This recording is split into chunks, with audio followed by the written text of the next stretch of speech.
We begin the countdown to kickoff for our featured game. We're joined by Hudson football coach Justin Brecky. Coach, our team finishing up the regular season 5-3. Dropped that decision to top-ranked Grundy Center, 28-3. Tell me about that game. The score is a little mistelling there. It was 7-3 going into the fourth quarter. We had a couple red zone stops to keep it that way. We took our first drive in the second half down the field, 65 yards, and we settled for a field goal.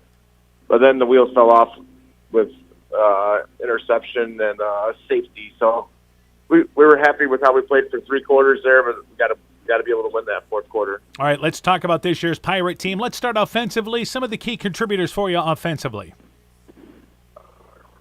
It's his third year starting, and he's progressed every year. That's Camden Davis. He's got nice height back there, and he's also developed into a solid runner. That started late last season. He got a little more confidence running the ball and really dedicated himself to the weight room to put him in the situation that he's in this year. Some of the other contributors. We got Kean Cryle that we converted to running back. He's been successful running the football, and then contributing as receivers. We got a senior, Lyle Olson, and then Drew Sundin is a junior. Both those guys are pretty much, their numbers are matched. I think they have 3 or 4 touchdowns and around 20 receptions, so those are our guys. Let's talk about defensively, some of the key contributors for you. We've had a different variety every week. We have a junior linebacker leading us in tackles. That's Josh Gilbert. It's his first year playing varsity ball, and he's done a really good job. He's always been a super aggressive kid with potential, and it's good to see him put that on the field this year. And then we got Lyle Olson, who I just talked about as a receiver, but we're 1A football, just like you guys. You guys are playing both ways. Lyle's on his 4th year starting defense for us, and he really gets everybody lined up, and he gets all the checks. He knows every single position out there. He's a valuable contributor to us. He plays kind of a hybrid safety/linebacker position for us. All right, now turning our attention to MFL MarMac. What do you know about the Bulldogs? Well, you got 4 guys over 300 yards, and that's including a quarterback. You guys have got an incredible balance. I think everyone's right around 6 yards per carry with that. Big quarterback, big running back, and a lot of speed. And able to platoon most of their offensive and defensive line. So they've got a variety of a quick side and a power side for their offensive line. And then the defense is just super quick, super aggressive with the whole new rotation of guys. It's impressive to see. All right, turning our attention now to the ball game. As far as keys in the ball game, what does Hudson have to do? We got to be able to play that fourth quarter that I've talked about. It was actually our last 2 games. We were 4 points with Grundy Center, and then we were 7 points with South Hart. It was the number 3 seed out of our district. That was a 28-21 contest with going in there. So we got to be able to play for 48 minutes. We played pretty well the last 2 games for 36 minutes, enough to be in the game against tough opponents. And here we got another one on our hands. We got our 3rd tough opponent in a row. Got to play 48 minutes. Got to play complementary football. We can't beat ourselves. That seems to be our problem in the fourth quarter. All right, Coach. Good luck to you in the ball game. We look forward to talking to you afterwards. All right, thank you very much. Hudson football coach Justin Brecky and his Pirate program. Countdown to kickoff continues after this. At Alameda Clayton REC, we provide more than energy. We also provide ideas to help you stay safe, especially during harvest season. If your equipment contacts a power line, back away. When you can't back away, call or radio for help. If you must, jump clear of the equipment. Do not touch the ground and the equipment at the same time. Report power line hazards today. At Alameda Clayton REC, we care about keeping you safe. That's the power of human connections. Alameda Clayton REC, your Touchstone Energy Cooperative. Hi, this is Cody from Torkelson Motors in Elgin and Waukon. At Torkelson Motors, we believe that student involvement in activities is a great way to help grow our communities, and we are proud to help sponsor this game for your enjoyment. We've been serving Northeast Iowa since 1926 and appreciate the business that our customers have given us and the support they provide to our area schools and communities. So the next time you are in need of a new or used vehicle or a repair, stop into Torkelson Motors. We've been selling cars the old-fashioned way with a friendly smile and a handshake right here next door in Elgin and Walk On. Alpine Communications believes connected communities become thriving communities. We are the local telephone company that became a 21st century communications provider. Alpine provides internet, television, cellular security, and telephone too.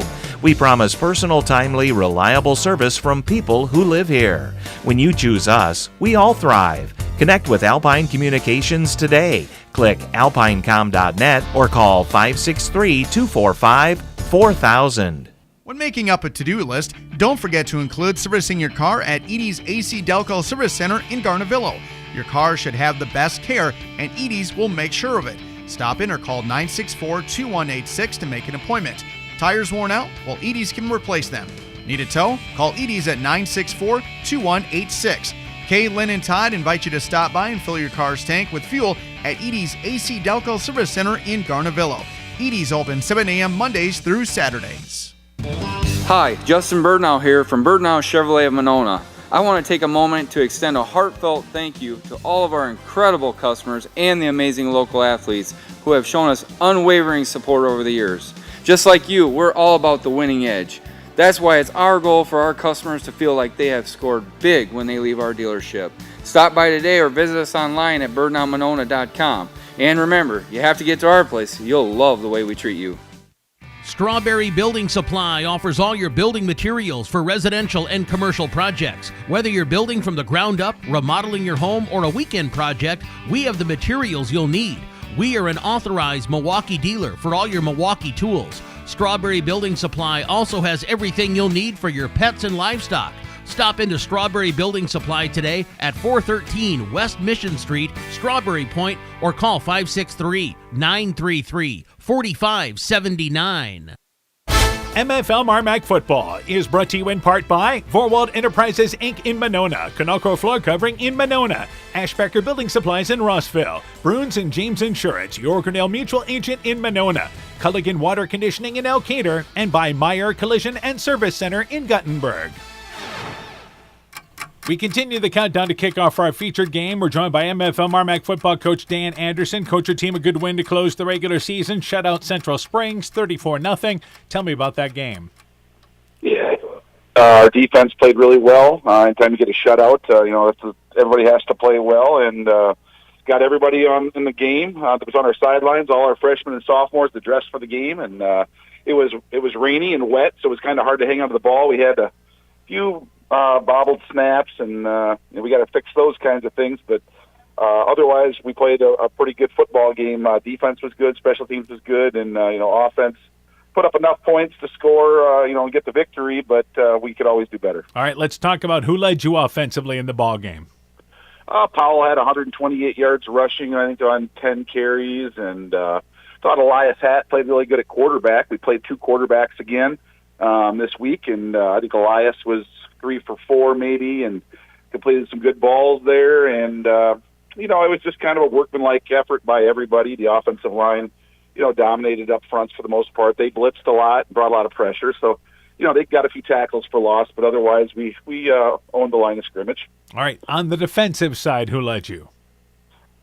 Defensively, actually, Dylan Jones, one of our defensive linemen that rotates in, actually led the whole team in tackles. So, he's a senior, and he doesn't get his name announced very often, but he played a heck of a game, so he'll be starting this week against Hudson. Keith Anderson, another backup outside linebacker, had, I think, 5 tackles, a tackle for loss, and fumble recovery, so he played a good game. And then Brandon Christofferson had 2 interceptions, and so those guys really shined on Friday night. All right, turning our attention to Hudson, what do you know about the Pirates? Well, they got a good quarterback, 6'4", 190, 800 yards passing, 400 yards rushing, 16 touchdowns. Everything goes through him, and they got a few big defensive ends, 6'4" kids that can run. They're a spread team. They throw it well, they run it well. They played even the best teams tough. So we got a pretty tough draw for a 4 seed, about as tough a 4 seed you could get. So we'll have to be ready to play because they'll be coming to town, and they present some problems for us, but we'll have a good game plan. We'll be ready to go. Keys in the ball game for MFL MarMac, then what do you have to do? Make sure we don't have any turnovers, get pressure on the quarterback, and, I think that if we can get pressure on the quarterback, rattle him, hit him a few times, maybe throw a few bad balls, get the lead and make them play, one-handed, make them throw the ball a lot, and we'll tee off on their quarterback, come after him. So. All right, the other thing is I think you like the way your team is playing heading into the postseason. Yeah. So that loss to Sumner Fred, I think it woke some guys up. Our special teams have been really good. Ben Cranbeer kicked 3 field goals the other night and broke the school record of a 42-yarder in the rain, which is pretty impressive. So, he's going to be a real weapon for us in the playoffs. So we've got a good kicking game to go with everything else. And, we feel like we're playing pretty good football right now. But we can always play better. All right, Coach, good luck to you in the ball game. We look forward to talking to you afterwards. All right, thanks, Dan. MFL MarMac football coach Dan Anderson and his Bulldog program. Countdown to kickoff continues after this. Mom, yeah, put that on my to-do list. There is more and more on my to-do list every day. I can hardly keep up, and I have to make sure everyone is paid. But who has time for the bills? You know who can help with that? Who? Elkader Tax and Bookkeeping. They not only do taxes, but specialize in bookkeeping services as well. Has your to-do list gotten too long? Want help? Give Elkader Tax and Bookkeeping a call at 563-245-2154. Epic Wear. Get personalized clothing for your school, your team, family, friends, business, or any event. Epic Wear has a huge range of customizable apparel, trophies, and awards, and they offer free design help or design your own apparel at getepicwear.com. And you can even set up a free web store for your fundraiser. Make sure to check out the selection of Bulldog Spirit Wear and Iowa-themed items at the Monona location. Epic Wear, located in downtown Monona and Waukon. Call 563-539-2300 to place your order today. While out and about, don't find yourself stuck at the side of the road. At Edgewood Auto and Tire, our trained technicians work on all autos, trucks, semis, and heavy duties. We offer premier alignment service and DOT inspections and carry all major lines of tires. Call or ask about our current tire rebates. If you're in a bind and need a tow, give Edgewood Auto and Tire a call at 563-928-7333. Available 24 hours a day, 7 days a week. We offer a mobile tire repair service to get you back up and going, either on your farm or on the road. Wilkie's in Elkader is Iowa's oldest family-owned grocery store. You'll find Wilkie's 2 blocks south of the Keystone Bridge in historic downtown Elkader. Stop in and enroll for a Wilkie's reward card and receive points every time you shop. Then log on to their website at wilkiesgrocery.com to view the weekly specials, check out your reward points, make out a shopping list, and more. Wilkie's in Elkader, open Monday through Saturday, 8 a.m. till 7 p.m. MFL MarMac football is brought to you in part by Sincerely Yours Interiors by K in Monona, Fisk Farm and Home in Monona, Cresco, and Decorah, Clayton County Recycling in Monona, Myers Auto Service in Monona, TJ's Pizza in Monona and Claremont, Thompson Construction and Monona Overhead Door, LTI & Sons Water Conditioning, your Connecticut dealer in Postville, and by Car Auto Group, online at karautogroup.com. This is KCTN, Garnavillo, Elkader, Iowa. Good evening once again, everybody. How you doing? Dan Barons along with Coach Aaron Hammond, and welcome to Monona, the start of the Class 1A high school football playoffs tonight on KCTN FM 100. It is MFL MarMac taking on Hudson. Here we go with the start of the Class 1A playoffs. Yeah, everything is starting over now. We get to the playoffs, and everybody's record's at 0-0.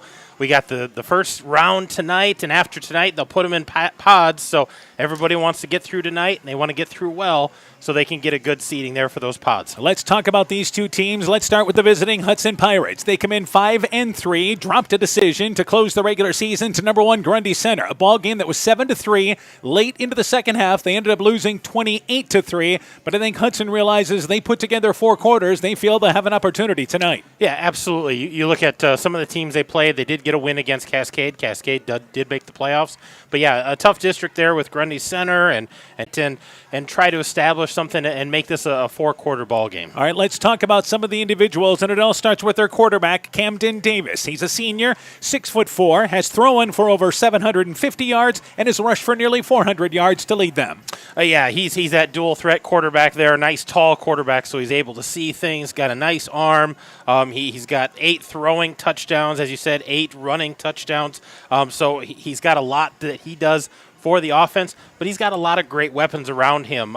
We talk about some of the guys that run for him. Kryl, number 4, he's got 3 touchdowns, 79 carries, 390 yards. We talked about Davis, almost 400 yards.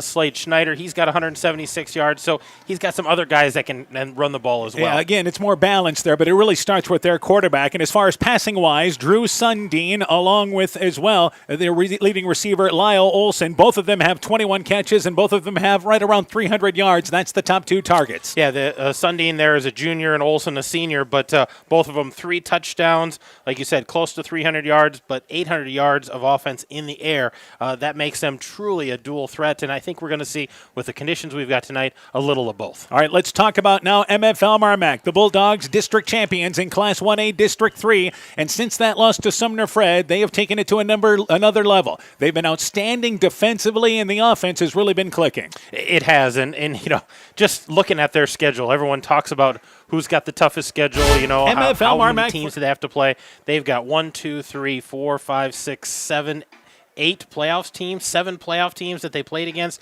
They just played some really good competition there. But again, a lot of dual roles here on this team. They like to pass the ball a little bit, but it all starts on the ground. And what's great for them is that there's not one back when you look at this team. Offensively, it's been balanced. Carver Blitz Benteen has rushed for 360 yards. Powell's over 600 yards this year. McGue's at over nearly 600 yards. And Bryce Radloff at 300 yards. Yeah, just lots of different weapons there, lots of different things that they can do. And I think that speaks volumes. They're close to 2,000 yards on the ground on 300 carries. But the big story for them is what they do defensively. They are able to keep teams in check, and their only loss against Sumner Fred gave up 13 points. And the weather and the homecoming night there that played a factor into that. Yeah, homecoming night, a little weather, but man, giving up 13 points and that's your one loss, that speaks volumes for your defense. And defense is going to take you a long ways here in the postseason. We'll take a break. When we return, back with the starting lineups in the opening kickoff. It is MFL MarMac and Hudson. Playoff action tonight on KCTN. We'll have updates on other playoff games as well. Edco is at Don Bosco in 8-man. Elsewhere in 11-man, Starmont hosting North Butler. North Fayette Valley is at Monticello. North Butler Starmont is 1A. North Fayette Valley Monticello in 2A. And in regular season action tonight, Postville and Belmont Clemmy, they're playing at Wartburg. So we'll take a break, and the starting lineups and opening kickoff coming up next. You're listening to Bulldog Football from KCTN Sports. Scooters Coffee in Manchester offers a variety of coffees, smoothies, blenders, and breakfast food products served all day long. Scooters Coffee offers fast and friendly service, too. In a hurry? Use the Scooters Coffee app to order, pay, and earn rewards. Simply stop at the drive-thru window and pick up your order. Scooters Coffee is open Monday through Saturday, 5:30 a.m. till 8 p.m. and Sunday, 6 a.m. till 8 p.m. We look forward to seeing you at Scooters Coffee in Manchester. Broadband is more important and versatile than ever, and you no longer need a home phone to utilize Neat's fiber broadband service. Freedom plans are now available to all subscribers on Neat's fiber network in and around Farmersburg, Luena, Monona, Postville, and St. Olaf. With speeds up to 250 meg, Neat's managed Wi-Fi is also included at no additional cost. Call today for more information on Neat's new Freedom plans and enjoy reliable. The Veterans Memorial Hospital Medical Clinic Postville is now open. At American Family Insurance, protecting farms is at the heart of what we do. After all, it's where we got our start, more than 90 years ago. We understand it's more than a farm, it's your life. And that's why we offer customizable policies that protect what you've worked for. Let's build the policy your farm deserves. Contact Julie Depke, agent, at 563-245-2366 today. American Family Mutual Insurance Company, SI, and its operating company, 6000 American Parkway, Madison, Wisconsin. People's State Bank is locally owned and locally managed with 20 convenient locations in southwest Wisconsin and northeast Iowa. If you're looking for a place where you're more than just a number, but still have access to convenient technology, we're it. As a community bank, we're proud to support many of the local charities, county fairs, community events, and more. When you become part of People's State Bank, you can be confident that you're standing with a good cause. People's State Bank, community-minded, just like you. Member FDIC and equal housing lender. It's back to school time again, and that means the fall sports season is in full swing. Dr. Mark Foey, Dr. Jessica Wilkie, Dr. Courtney Wicken, and the staff of Family Dentistry Associates of Monona wish all of our area cross-country, volleyball, and football student athletes a very healthy and successful season. Get out and support your local school sports teams this fall. Family Dentistry of Monona, where health-changing smiles are created. We know that potential is greatly enhanced through hard work and dedication. At Viafield Cooperatives, we promise to provide innovative products and dependable service to help you meet and exceed your potential. From agronomy to energy, grain to feed, Viafield is excited to provide growing opportunities for both producers and consumers at 18 locations throughout northern Iowa and southern Minnesota. Want to learn more about Viafield? Go to viafield.com. Viafield is a proud supporter of our local student athletes.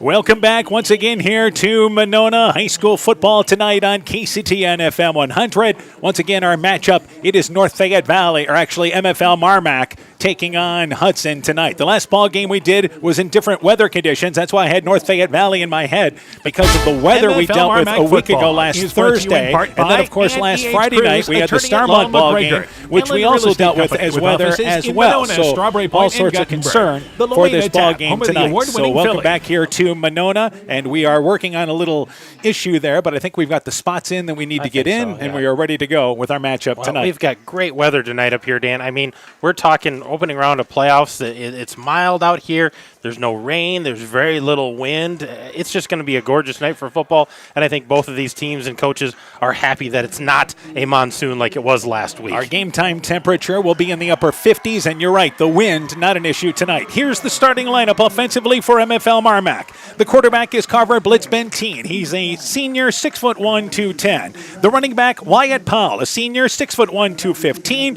The fullback, Quinn McGee, a junior, 6 foot and 180. The wingback is Bryce Radeloff. He's a senior, 5'8", 155. The split end, senior Brandon Christofferson, a 6'2", 195-pound senior.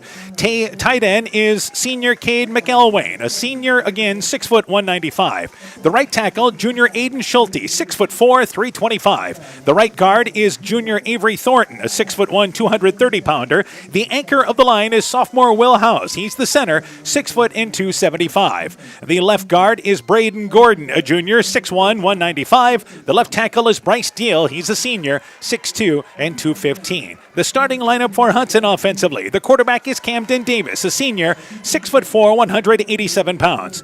Kean Kreil is the running back. He's a junior, 5'11", 171. The wide receivers, there's 4 of them. Drew Sundin, a junior, 6 foot 161. Lyle Olson, a senior, 6 foot 168. Camden Bell, a senior, 5'8", 145. Carter Bading, a senior, 5'9", and 159. The tackle is Connor Jocumsen, a junior, 6'2", and 224. Grady Mosley is the guard. He's a freshman, 6'3", 255. The anchor of the line is Caden Wiersma. He's a senior, 6'5", 215. The guard is Drew Roberts on the right side. He's a junior, 6'4", 217 pounds. The tackle is Grayson Sadler. He's a senior, 6'3", 217 pounds. It is a tall offensive line for Hudson. Yeah, they've got a lot of tall, athletic-looking guys over there, and I don't know if they match up well with the beef from MFL MarMac. So the Bulldogs and Hudson Pirates, the Pirates wearing their white uniforms, whites bottom and tops. They have the royal blue helmets with the Pirate logo on one side, and they have nothing on the other side except for the marks that are given for good plays. For MFL MarMac, wearing the royal blue tops, yellow numbers, the yellow Bulldogs across the front, the black bottoms. They have the royal blue helmets with the yellow stripe. Bulldogs there have nothing on one side of the helmet, have the numbers on the other side of the helmet. Keys in this ball game, Coach Hammond? Well, I think with the weather conditions tonight, both teams should be able to do whatever they want to do as far as play calling tonight. So establish what you want early. early. I think for Hudson, they're going to have to score early and make this a four-quarter ball game. I think for MFL MarMac, they want to get a couple early scores, try to put this out of hand, put it away early, and kind of coast into that next round. Get a lead and then do what you do best, attack defensively. Play defensively. All right, our officiating crew tonight, the head of the officiating crew is Vaughn Grimm. He's joined by Terry Thompson, James Prohaska, Graydon Grimm, and Matthew Shemos. We have the Grimm boys for this ball game tonight in the opening night of the Class 1A football playoffs. The flip was done earlier. And Hudson has won the toss. They have deferred. So they want MFL MarMac to take the ball to start out first. So Hudson, we mentioned their offensive starters. Defensively, Kryle, Sundine, Olson, and Bading are the defensive backs. The linebacker, Carter Heasley, a senior, 5'10", 180. Josh Gilbert, a junior, 6'1", 161. Ryan Johnson, another linebacker starter, a senior, 6'2", 215.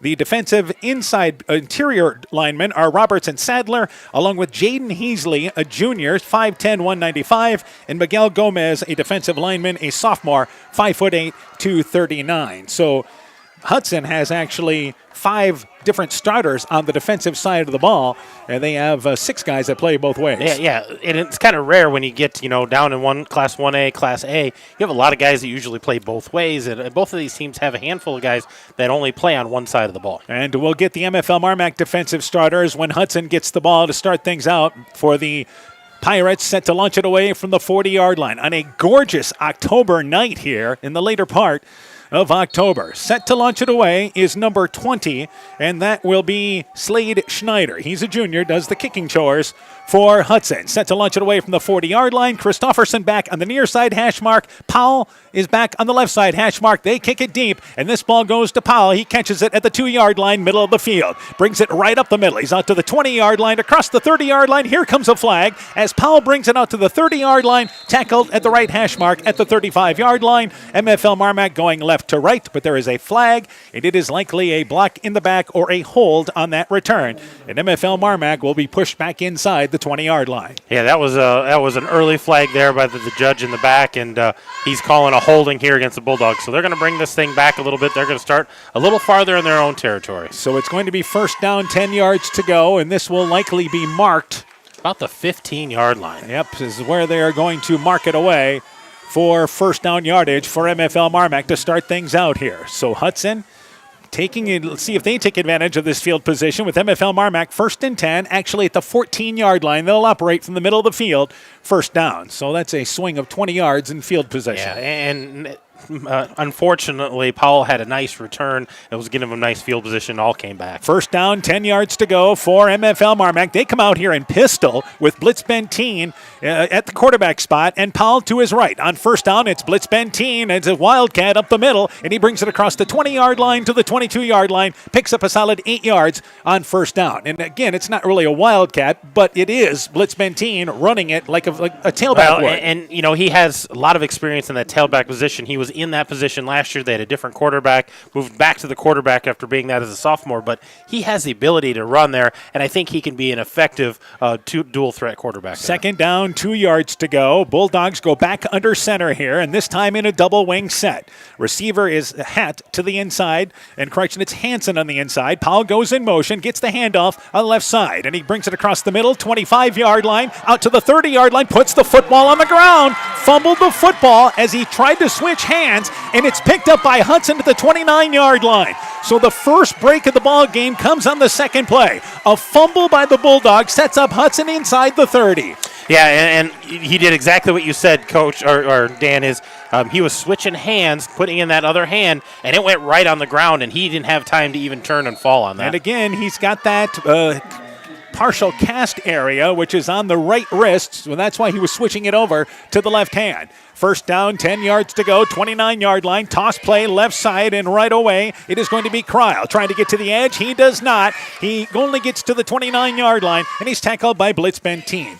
The rest of the defensive starters for MFL MarMac. Kane is at the nose guard, a senior, 5'9", 180.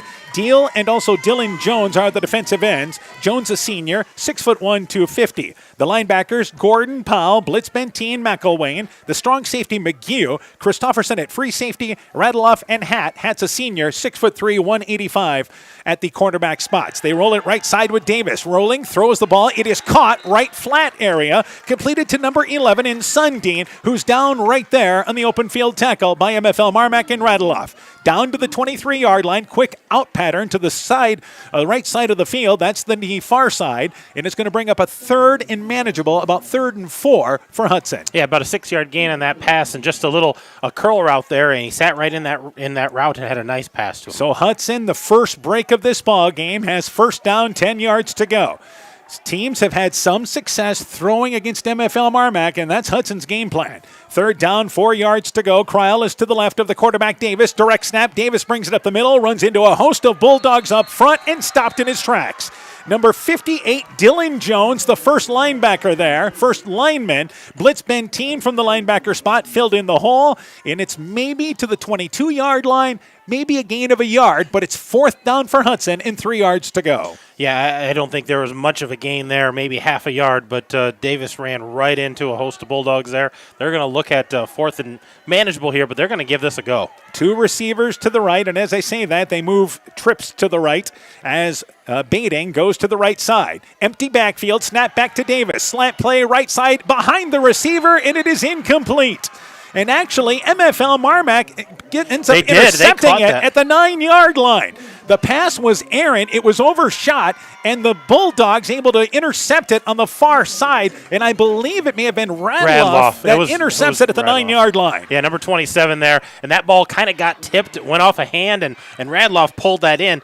He probably would have been better to drop that. Would have been 14 yards in field position. Change of field position there. The pass intended for number 5, Lyle Olson, and may have been tipped there, but it was definitely behind him on the slant and then intercepted at the 9-yard line. So we exchanged turnovers, and now the officials have stopped play for just a moment to turn things over. And they're actually going to talk things over after this turnover. The 3 officials, and it's going to be 1st and 10 for MFL MarMac. That's all they wanted. I'm not sure what they were debating there because they already said it was an interception. They already had the ball set up for MFL MarMac. They're just figuring out the down. It's 1st down, fellas. So after the Bulldogs turn it over, Hudson stopped on downs. They throw an interception, and it's 1st down, 10 yards to go. The Bulldogs inside their own 9-yard line. They operate from the left hash mark. Double wing set on 1st and 9. McGew is behind the quarterback, Blitz Benteen. They send Powell in motion, and to throw the football, Blitz Benteen. Rolling out right. He's looking long for Radloff. The ball thrown behind. Here's pass interference at the 30-yard line. Carter Baiting ran into Radloff as Radloff tried to come back to the ball at the 30-yard line. That's going to be a 15-yard penalty on pass interference and 1st and 10 for the Bulldogs. Yeah, 1st down there, but nice job coming back to the ball for the receiver, but the defender there playing the man, not playing the ball, and didn't know it was coming and just ran into the receiver as he tried to come back for that underthrown pass. Radloff at the 30-yard line, and Baiting never really made an attempt to turn around or anything like that. So that's the first penalty of the ball game against the Pirates, but it's a 15-yard penalty and puts the Bulldogs out to the 24-yard line for 1st down and 10 yards to go. Yeah, and getting away from their own end zone was a positive here for the Bulldogs. Now they can look to operate outside of their 20. 2 receivers to the right, and that includes Hatt along with Hansen. And Blitz Benteen has McGew behind him, and off to the right is Powell. 1st down, 10 yards to go from the left hash mark. And they go back to Powell, left side. Powell across the 25-yard line, steps across the 30-yard line. He'll reach out to the 31-yard line and pick up 7 yards on 1st down. 2nd down, and it is 3 yards to go. So good to see Powell right back at it, running the football. Yeah, and just a different look that time with Hatt going under center there and giving the ball off to Powell, but he ran a great fake off of that. Yeah, Blitz Benteen there, the quarterback, on a 6-yard gain for, once again, the Bulldogs. They actually marked him at the 30-yard line, so 2nd down and 4 yards to go. Double wing set this time. Hatt's under center. And Hatt is under center with Blitz Benteen in at the fullback spot here. So second down, 4 yards to go. In a double wing set, Powell goes in motion, and they run it with Powell trying to get around right edge. He does to the 30-yard line. First down, 35-yard line, and he's brought down to the 34-yard line. Nice open field tackle there by Carter baiting, but a first down run by Wyatt Powell off right side. Yeah, nice run there by Powell. Just giving him a different look here with Hat under the center and putting Blitz Benteen in the backfield. He's going to garner a lot of attention. They did this last week, and Blitz Benteen got the start today. But in the second series, Hat is running the quarterback spot. First down, 10 yards to go at their own 38-yard line. So now in this situation, McGee basically comes off the bench as the backup running back at either spot. So first down, 10 yards to go, 36-yard line. Powell in motion, and there to throw the football with Hat. Hat rolling left side. He's looking up there for Radloff. Overshot between the numbers at the 50 and 40-yard line inside Hudson territory. Led him just a little too far. Radloff had gotten free down that side of the field, but it's incomplete, 2nd and 10. Yeah, and that was a nice pass there by Elias Hat, kind of rolling across his body, being able to throw that downfield. Pretty effortless there to get the ball out to his receiver. Hat was 5 of 6 last week for 69 yards, and that was in poor conditions last week at Central Springs. And he was able to get 69 yards and 5 completions. That was huge with all that rain. Second down, 10 yards to go. McElwain is a tight end that moves to the left side. That's the heavy side of the line. Double wing set. Blitz Benteen again at fullback. Second down and 10. Powell goes in motion right to left, and they go with Blitz Benteen. Trying to bounce to the outside. He does. 40-yard line. Gets to the corner. 45-yard line and tripped up as he falls ahead to the 47-yard line. Had he gotten by that last trip up, which was Creel, that tripped him up short of the first down marker, that would have been a big gain. But it's out to the 47-yard line. 3rd and 2 for the Bulldogs. Yeah, that was a nice gain there by Blitz Benteen, shucking tacklers there, and just a nice gain on second down. So puts them in a manageable situation. 5 minutes into this ball game, no score. Bulldogs have 3rd down at the 47-yard line from the left hash mark. Powell is to the left of Blitz Benteen in the backfield. And they run it again with Blitz Benteen up the middle. First down inside Hudson territory. Breaks a tackle at the 40. Here's Blitz Benteen in the open. 30, 20, 10. Gone. Touchdown. Got it. A 53-yard run by Carver Blitz Benteen. And the Bulldogs strike first, leading 6-0. Yeah, and once he got through the traffic there with that first and second wave of tacklers, he just kind of bounced that to the outside, and a lot of green grass, and he just pulled away there. Nice touchdown by Blitz Benteen. So with 6:53 left in the opening quarter, the Bulldogs strike first. Ben Crambier, the kicker, who was 3 for 3 on field goal attempts last week, will be trying the PAT. He is 28 of 31 this season on PATs. Blitz Benteen to hold, and here is the snap. Spot is down. The kick is up. It is high enough. It is long enough. Put it on the board. 6:53 left in the opening act. Bulldogs strike first, leading 7-0. Let's take this break. It's pretty unusual for a bank to be 100% employee-owned. And Freedom Bank wouldn't have it any other way. Employee-owned means we're not just your bank. We're your friends and neighbors. We value being active community partners, and we believe in donating generously to local causes. We empower success, not just for our customers, but for our communities as well. Visit Freedom Bank in Elkader, Monona, Postville, Waukon, and Decorah, or online at freedombnk.com. Member FDIC. MFL MarMac Football is brought to you in part by Ann E.H. Cruz, attorney at law, McGregor, Ellen Real Estate Company with offices in Monona, Strawberry Point, and Guttenberg, the Lomena Tap, home of the award-winning Philly, Elite DJ Service in Monona, Nick's Excavating and Kane Construction in Farmersburg, T&K Cahoon, your Napa dealer in Monona, St. Olaf Ag Sales and Service, Growl Logs and Lumber in Elkader, Timber is a Crop, Harvest Wisely, Dean Family Chiropractic in Claremont, and Bacon Concrete in Postville. Crambier squibs the kick into the offensive side there for Hudson, and it's picked up there by number 4, Creel. Creel at the 20-yard line, brings it out to the 25-yard line, actually picked it up on the bounce at closer to the 15-yard line, 10-yard return. It's first down, 10 yards to go for Hudson at their own 25-yard line. Yeah, the Hudson offense had a great opportunity on that fumble by MFL on their opening set, and weren't able to take advantage here. So they're going to start a little deeper in their own territory this time. Blitz Benteen, 53-yard run. Cranberry's PAT puts the Bulldogs up 7-0. Hudson's second drive. 2 receivers to the left, 2 to the right. They operate out of pistol formation with Camden Davis at the quarterback. Creel is to his left. Fakes the handoff, inside bubble screen. Pass completed to Bell. Bell gets to the 25-yard line. That is it. Hatt in the secondary along with Powell quickly closed down that short hit play to the right. It's no gain. Completed pass, but 2nd and 10. Yeah, a nice little pass, a nice, well set up bubble screen, but a good pursuit there by the Bulldogs and able to get through that block and able to keep him stopped for no gain. We have our first score of the night. Monticello has scored against North Fayette Valley and leads 7-0. 5 minutes left in the first quarter there.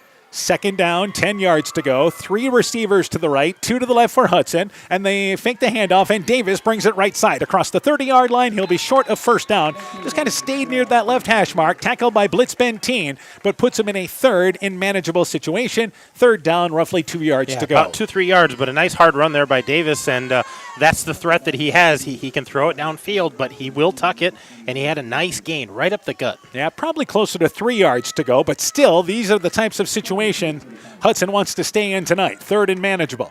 3rd down, 3 yards to go. 5 receivers, 2 to the left, 2 to the right. Davis to throw the football. Slant. It is caught. Completed to Schneider, who breaks a tackle at midfield. Schneider inside Bulldog territory. Inside the 40, down to the 30, and tackled from behind by McElwain down to the 26-yard line. Just a quick in route to the left side, and a nice strike thrown there by the quarterback Davis. Hit Schneider, who then busted through a tackle, and a big play for Hudson puts him inside the 30. Yeah, 46-yard completion there to Schneider, and what a great spin move to extend that play. They're down to the 27-yard line, back inside Bulldog territory. 2 receivers to the right, 2 to the left. On first down, they run the football, and that is again Schneider. Now in at tailback, takes the handoff, brings it to the middle of the field, short of the 25-yard line, only picks up 2. Deal in on the play for MFL MarMac. 2nd down, 9 yards to go. Give him a gain of 1. Yeah, that was just an interesting with all those receivers on that last play. Hudson just had more receivers than they had defenders for the Bulldogs, and able to break that for a big game. They had 5 wide receivers, so going to try to spread out MFL MarMac. And again, you've got a heady quarterback in Davis, who has completed 55 of 113 passes this season. 8 touchdowns, 6 interceptions, and is thrown for 783 yards. 3 receivers to the right, and Schneider is to the right of the quarterback Davis, who gets the handoff, rolls out right side, throws it short of the 20-yard line on the far side, completed to Lyle Olson, who just ran a quick out, catches it short of the 20-yard line, picks up 3, and it's going to be 3rd down and about 6 yards to go for Hudson. Yeah, just a short gainer there, but rolling out on that to make that completion. And a concern, Lyle Olson, who made that catch, coming out and hanging like there's something with the right shoulder as he was tackled in the far right sideline area. And you're hoping maybe it's just a stinger and nothing more serious than that. And as he comes out, he's able to use that arm and take off the helmet and using that hand to drink water. So you're right. Just a quick out there for the wide receiver, Lyle Olson. 3rd down. 6 yards to go. Schneider to the left of Davis, who tosses it left side, and Schneider cuts back over the middle, inside the 20. 1st down to the 15-yard line. Heady cut by Schneider, who has rushed for 176 yards this year on 31 carries, but he made the right cut up the middle, which gives the Pirates a 1st down. Yeah, he made the correct cut there, and follow the blocker, and then find that gap, and enough for a 1st down for the Pirates. Hudson, we mentioned, they're going to throw the ball, but again, if they can be balanced on offense, maybe use the pass to set up the run tonight. And they use those little quick pitches a little bit to almost simulate a pass, but it's a run. To the 16-yard line. 3 receivers to the right. Davis goes back to Schneider up the middle, and there's nowhere to go. He's met in the hole, and that is Tristan Kane. Greeted him with open arms, brings him down for a loss of 2. Back to the 18-yard line, closer to the 19-yard line, and it's 2nd down, 13 yards to go. Kane, the nose guard, shot through. Yeah, we've been talking about him for years, and he's a senior this year. He's one of their leading tacklers and able to get through that time and meet him as he was getting the ball. Kane's got 51 tackles on the year, 32 solos, 6.5 sacks. Inside 3 minutes left in our first quarter. 2nd down, 13 yards to go. Schneider to the left of Davis. Davis gets the snap, the quarterback. Looks slant play. It's deflected at the line of scrimmage. Deal got a hand up in the passing lane as they were looking to go slant play over the middle to Tate Van Dyke, but deflected at the line of scrimmage. scrimmage. It's 3rd and 13 for the Pirates. Yeah, and that little slant play has been there when they've spread out the Bulldogs. That quick slant in the middle, if they don't get their hands up, if the Bulldogs can't tip that, that's been open. We're seeing quick passes or Davis rolling out to throw the ball to get him out in a little spacing. 3rd down, 13 yards to go. Long situation for Hudson. 2 receivers to the right, 2 to the left as they operate from near the right hash mark. Snap back to Davis. Davis drops back. He's got time now, steps up, and he's unable to avoid pressure, then throws it as he's falling down, and they're going to say he got it off in time.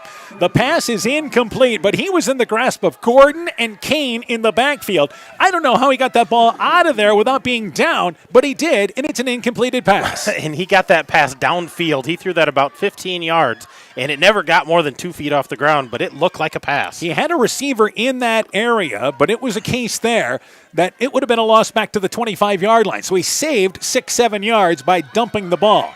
And there was no, again, intentional grounding. Lyle Olson in to try a field goal here. Olson is 2 of 2 field goal-wise this year. The longest is 34. This field goal here is going to be 36 yards. So to hold is Kryle. Snap is down. The kick is up. It is high enough. It is long enough, and it is good. From 36 yards, a season high by Lyle Olson. 2:28 left in the opening quarter. The Pirates get points. 7-3. Bulldogs in the lead. Let's take this break. Hey, sports fans, take a time out and call Garms Financial Services. Their team of agents can show you how to save money on all your insurance needs with Grinnell Mutual. Whether you need auto, home, farm, crop, or business insurance, Garms Financial Services has you covered. You'll also receive quality protection, expert advice, and local friendly service. Call Brian Bugenhagen, Cheryl Wagner, Emily Bazin, or Kayla Olson today for a free competitive quote. Garms Financial Services in Elkader, your trusted choice agency. This is Chris Holbert, General Manager of Hall Roberts Son Incorporated in Postville. We would like to wish the area student athletes both a safe and successful sports season. We have been a community-based company since 1864, servicing and supporting the area ag industry with products necessary for daily success. We look forward to continuing to serve and support both the ag industry and high school athletes in our surrounding communities. Thank you and good luck from the families at Hall Roberts Son.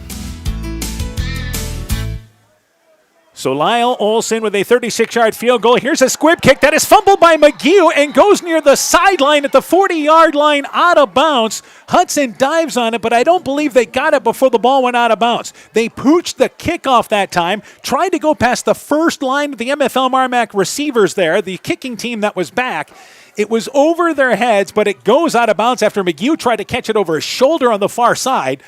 Never got his hands on it, fumbled it out of bounds, and the Bulldogs will take it at the 39-yard line. A break there. Yeah, it was, and the fact that McGee touched it helps out Hudson. Otherwise that would have been a penalty for kicking it out of bounds. So first down, 10 yards to go. Yeah, either way, the Bulldogs were going to get it at the 39-yard line if it would have been a penalty. First down, 10 yards to go. Radloff goes in motion. Hatt continues at quarterback. Here's McGee. McGee inside the 50-yard line. He breaks a tackle, and McGee down the far sideline. 40, 30, 20. Steps out of bounds inside the 20. He was forced out of bounds there by Kean Kryle downfield. Well, it was Blitz Benteen at fullback with a big run for the touchdown, and McGee from the fullback spot with a big run puts him outside the 15-yard line. Yeah, that was a huge run. We're looking at 46 yards, 45 yards.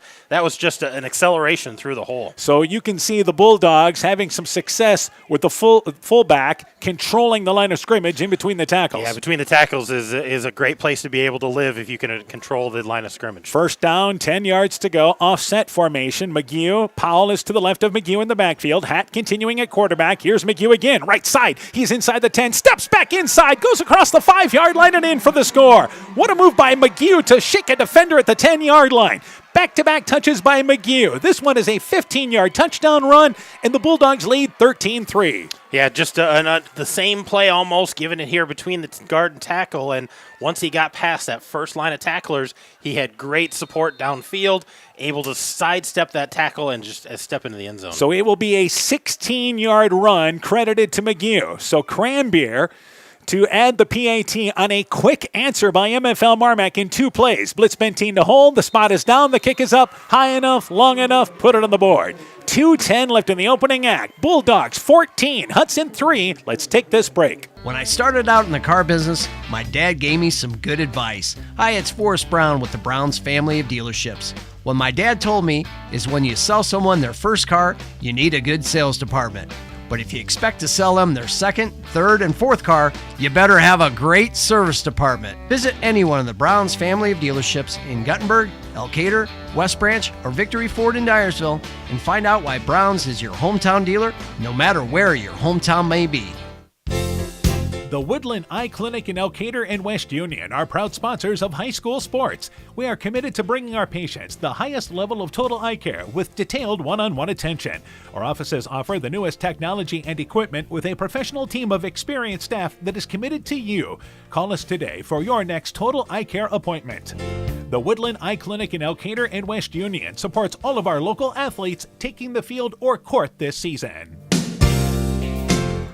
Cranbeer launches it away deep to Hudson, and it's fielded at the 5-yard line, and that is against Schneider. Schneider brings it up the left hash mark across the 25-yard line to the 30-yard line. Legs taken out from underneath him there, and it's first down, 10 yards to go. 21-yard return for Hudson.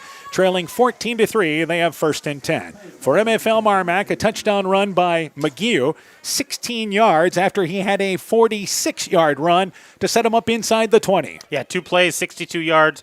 It was all McGew and answers with the touchdown after the field goal by Hudson. Cranbeer's PAT makes it 14-3, so Hudson with their third possession, 2:04 to go in our first quarter, trailing by double digits. Cryle is to the left of the quarterback, and again, that is Davis. Davis, toss play left side. Creel actually trying to get to the 30-yard line, and he's run into by Powell. And also there as well is number 2 in Blitz Benteen. They try to toss play to the left, just nowhere to go, and Creel knew he was headed for trouble there. Yeah, he got that ball, and it was kind of a miscommunication, so he was out there waiting for that pitch, and it got there late. He had nowhere to go. As he turned to the left, he saw 2 Bulldogs, and you could see him stopping his tracks, seeing if I could split through them, and that was not the case. Second down, 12 yards to go. It is a 2-yard loss. Creel is to the right of the quarterback, Davis. Davis to throw the football. He's got time over the middle. Knocked away, incomplete.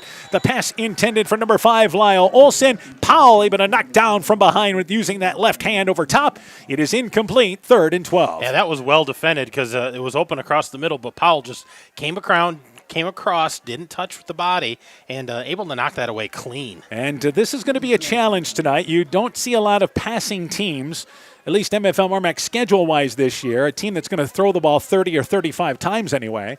And that is Hudson's game plan tonight. Third down, 12 yards to go. 2 receivers to the left, 2 to the right. Creel is to the right of the quarterback, Davis. Davis throws the football. He's being blitzed, spins, trying to get by, and he does. Davis rolling to the right, throws it back over the middle of the field. It is caught by number 15, and that is Camden Bell, middle of the field at the 45-yard line. Catches it, tackled by Hatt right there. And Davis does a great job of avoiding pressure, somehow completes a pass for first down yardage. Yeah, 16-yard catch there by Bell, and Davis was dead to rights. Number 54 had him dead to rights, and he got away from him. That was Gordon and also McElwain back there as well, but somehow Davis got through the pressure as the Bulldogs brought blitz, and Davis's legs allowed them to get some space in, and he throws it back over the middle of the field for first down. Snap back to Davis, and before this play gets going, there is a flag with 51 seconds left in the opening quarter, and I believe Hudson may have been moving. It is false start against the Pirates. So that kept their drive alive on 3rd and 12. And that's just a situation where Bell was on the left side, but worked his way back towards the middle of the field to get open. Well, after the quarterback had to scramble a little bit, he just kind of worked himself, put him in a position to receive that pass, and did a nice job catching it and securing it for that first down. So they're back to the 41-yard line. First down, 15 yards to go for Hudson. And again, they have receivers 3 to the right, a receiver to the left, and now empty backfield. So 2 receivers to the left. Creel is in the slot on the left side. He'll move into the backfield now, and he gets the handoff. There's a flag as Creel brings it around right end, gets to the 45-yard line, pushed out of bounds on the MFL MarMac sideline. That's the far side at the 45-yard line, picks up 5 yards, but I believe we probably have an illegal shift against Hudson or false start, one or the other. That's what it looked like. It came from the side judge there, and you could see as soon as that play started, he threw that flag. Illegal shift against Hudson. That's what happened is Creel went in motion, and he was the slot back, and not enough guys on the line of scrimmage is what that involves. Yeah, when he stepped away from that and went in motion, it opened up that space, and you had an unprotected guy there. You just need more guys on the line. So now it goes back to 1st and 20 for Hudson.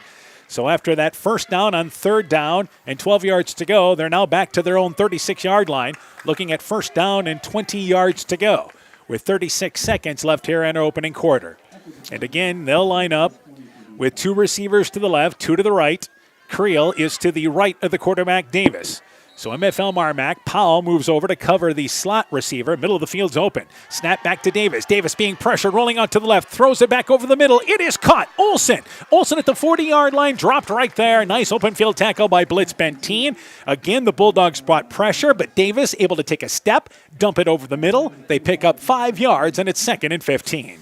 Yeah, just a nice sidestep of the rush there, and Davis, cool under pressure, able to get that completion. Not a huge completion, but a completion across the middle. So 2nd and 15. Play clock is again above the game clock as the game clock goes inside 10 seconds, and Hudson says, let's take it to the end of the quarter. So Hudson has the ball, trailing 14-3. MFL MarMac in the lead. 2nd quarter coming up next. You're listening to Bulldog Football from KCTN Sports. Top Gun Customs knows you can fill the deer tag well out of season. If you've tagged that prize buck, pull up to the stoplight at Top Gun in Garnavillo. That's it. Bob and his technicians have been repairing vehicles for over 45 years. We write the estimates, take the photos, and deal with the insurance company for you to ensure your vehicle is repaired quickly and, most importantly, safely. We also have free loaners or rental vehicles. Call Bob or Nancy at Top Gun to schedule your repair today. 563-964-9899. MFL MarMac Football is brought to you in part by Nathan Welch Excavating Inc. in Monona, Superior Building Center in Monona, Havlicek Trucking in Monona, Chad Huschild Logging in Farmersburg, Allen Roofing and Construction, your one-stop shop for all your construction needs. Ems Machine and Manufacturing in Monona, Norby's Farm Fleet in Northeast Iowa, Guttenberg Municipal Hospital and Clinic. Check out career opportunities at guttenberghospital.org. And Furniture Showcase in Oilwine, lighting showroom, flooring, furniture, and window treatments. MFL MarMac leads 14-3, and let's update you on scores. In 8-man, Don Bosco leads Edco 14-6 at the end of 1.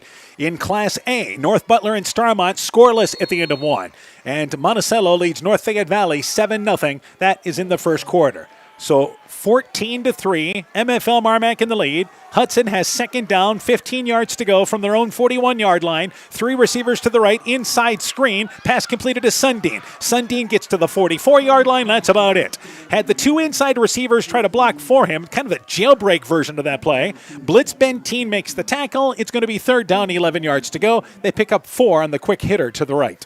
Yeah, just like you said, a jailbreak screen, but they had more blockers than they had defenders there, so able to get a little bit of gain there, but still 3rd and long here. They're going to have to throw the football. Yeah, 3rd down, 11 yards to go, and 3 receivers to the right. Creel continues to the right of the quarterback, Davis, but now they'll move a receiver over to the left side, and that is Baiting into the slot for Hudson. They operate from the right hash mark, 45-yard line. Davis to throw the football, looks long down the sideline, and the pass is overshot the near side, intended for Lyle Olsen. He was covered by Radeloff there, overshot him down to the 30-yard line, pass sailed down to the 25-yard line, incomplete. And Hudson, after an initial first down, stopped short of midfield at the 44-yard line and going to have to punt the football away. Yeah, Davis just didn't have enough time there to kind of set his feet and put that ball exactly where he wanted. So overshot his 2 receivers. They're going to have to give this back to the Bulldogs. Carter Heasley does the punting chores, averages 34 yards per punt, and he gets a high punt that is very short. Radeloff is going to stay away from him. It bounces at the 35-yard line in the MFL MarMac territory and kicked out of bounds on the near sideline. So that is a punt that goes 20 yards, and there is no return. Wanted to kick it short, not quite that short, and it's 1st and 10 for MFL MarMac at their own 35-yard line. Yeah, that punt had a lot of height on it, but he didn't get enough boot into it to get it downfield, but he did kick it towards the sideline, so no return. So the Bulldogs here are going to have to start what's now their fourth possession at their own 36. So first down, 10 yards to go. MFL MarMac leads 14-3. Hatt continuing at quarterback. McHugh is still in at fullback. So Blitz Benteen not on the field for the second straight series as far as fullback-wise. And Hatt gets the snap, and before we get going, there was movement up front. And MFL MarMac may have had a false start before this play gets going. Yeah, I think there was an extra step out of somebody before that ball was actually hiked, so they're going to back it up and start it again. And they'll push it back to the 31-yard line. 3 come in and 3 check out for MFL MarMac. Christofferson comes into the game, as does Hansen, along with Blitz Benteen. So Radeloff, McHugh, and Christofferson all checked out for MFL MarMac. So this will be a different look on first down, 15 yards to go. Also in as a receiver is Parker Keel. He's as a receiver to the right side. So 2 receivers lined up for MFL MarMac to the right side. First down, 15 yards to go, and they run the football up the middle. Here's again Blitz Benteen across the 40-yard line, breaks another tackle to the 45-yard line, and he's hog-tied and brought down by Baiting at the 50-yard line. But a 20-yard pickup on first down with Blitz Benteen right up the gut. Yeah, and all that was because of the false start, so they had a change of personnel in there and a 20-yard gain. That puts him close to 100 yards already tonight. He had a big touchdown run of 53 yards in the opening quarter. Bulldogs would add another touchdown from the other fullback in McHugh, and it's 14-3, MFL MarMac in the lead. Inside Hudson territory to the 49-yard line. 2 receivers to the right, Blitz Benteen and Powell continue in the backfield. Hatt with him under center. And on first down, 10 yards to go, Hatt to throw the football. Rolling out to the right, Hatt buying some time, looking long for Christofferson near side at the 20-yard line, far sideline rather. He is overshot down at the 20-yard line. It is incomplete. He had one-on-one coverage. Hatt led him too far. The ball sailed out of bounds into the track area, and it's 2nd and 10. Yeah, Elias Hatt, plenty of arm out here tonight, and just a little overshot again that time. His 2 attempts have been a little long, but throwing the ball in the run and accurate. He's around his receivers. He just needs to dial that in a little bit. This is the part offensively that MFL MarMac's been working on. They just really feel like they haven't been consistent passing the football and realize that as you get into the postseason, you're going to need the ability to complete a pass every so often. Second down, 10 yards to go from just to midfield, and they run the football with McHugh back in there at fullback, couple of yards up the middle. Better defense by Hudson. He only gets to the 46-yard line. Number 32, Heasley among the Pirates up front. It'll be a 4-yard pickup. Second down, 6 yards to go. Third down, rather, for the Bulldogs. Yeah, third down manageable here for the Bulldogs, but they're still kind of behind the sticks there, not able to gain anything on that first down, and the incomplete pass there on the second down. 10 minutes left in the half. MFL MarMac leads 14-3. Hansen is a receiver to the right. This is a double wing set as Powell and Radeloff are at the wing-back spots. Radeloff to the left side, Powell to the right. Powell goes in motion, and they go back up the middle with McHugh. McHugh bounces it left side. First down inside the 40-yard line. Stiff arms a defender, brings it inside the 35 down to the 31-yard line. Run out of bounds by Josh Gilbert. Great play calling there by MFL MarMac to dress up that we're going to run to one of the edges and go back to the fullback. Yeah, just going back between the tackles with the fullback there and made it look like something a little bit different. And McHugh with a nice gain, able to pick up that first down. He's down to the 31-yard line. 2 receivers to the right. MFL MarMac with a first down once again. McHugh in the backfield. Powell is to his right. Hatt, since the first series, has been running the quarterback spot. First down, 10 yards to go. Back left side, here is Powell. Powell, nothing up the left side. Brings it back up the middle. Inside the 20-yard line. He's down to the 15-yard line. Powell picking and choosing his hole. Picks up 16 yards. 1st and 10 for MFL MarMac. Yeah, he just he had quite the look there. Stayed low, followed his blockers, able to pick through that, and a huge gain on first down. On this drive, with the exception of the McHugh short run of 4 yards, they've been getting double digits yardage-wise. They have. This has been huge, and the pass has been making Hudson respect that throw, but everything's been on the ground, and it's been effective. So first down, 10 yards to go at the 16-yard line. Back to the double wing set. And McHugh behind Hatt. Powell goes in motion, and Hatt to throw the football again. Rolling right, trying to buy some time. Hatt is going to run it. Inside the 15-yard line, steps inside the 10. Nice open field tackle by the Hudson defender at the 9-yard line. It is a 7-yard pickup, and a good job there by number 5 in Olson, helping up the quarterback Hatt. Olson made the play for Hudson, but a 7-yard gain by Hatt, and a good decision not to force the pass. Yeah, he didn't have anything downfield, so he had a little open area there, able to pick up quite a few yards and make them respect his ability to run the ball as well. 7-yard pickup by Hatt makes it second down, 3 yards to go from the 9-yard line. Blitz Benteen now in at fullback. Powell is to his left with Hatt under center. Second down, 3 yards to go. Hatt runs the football up the middle. Blitz Benteen, he's got a hole. 5-yard line, reaches into the goal line area. Is he in for the score? Touchdown, got it.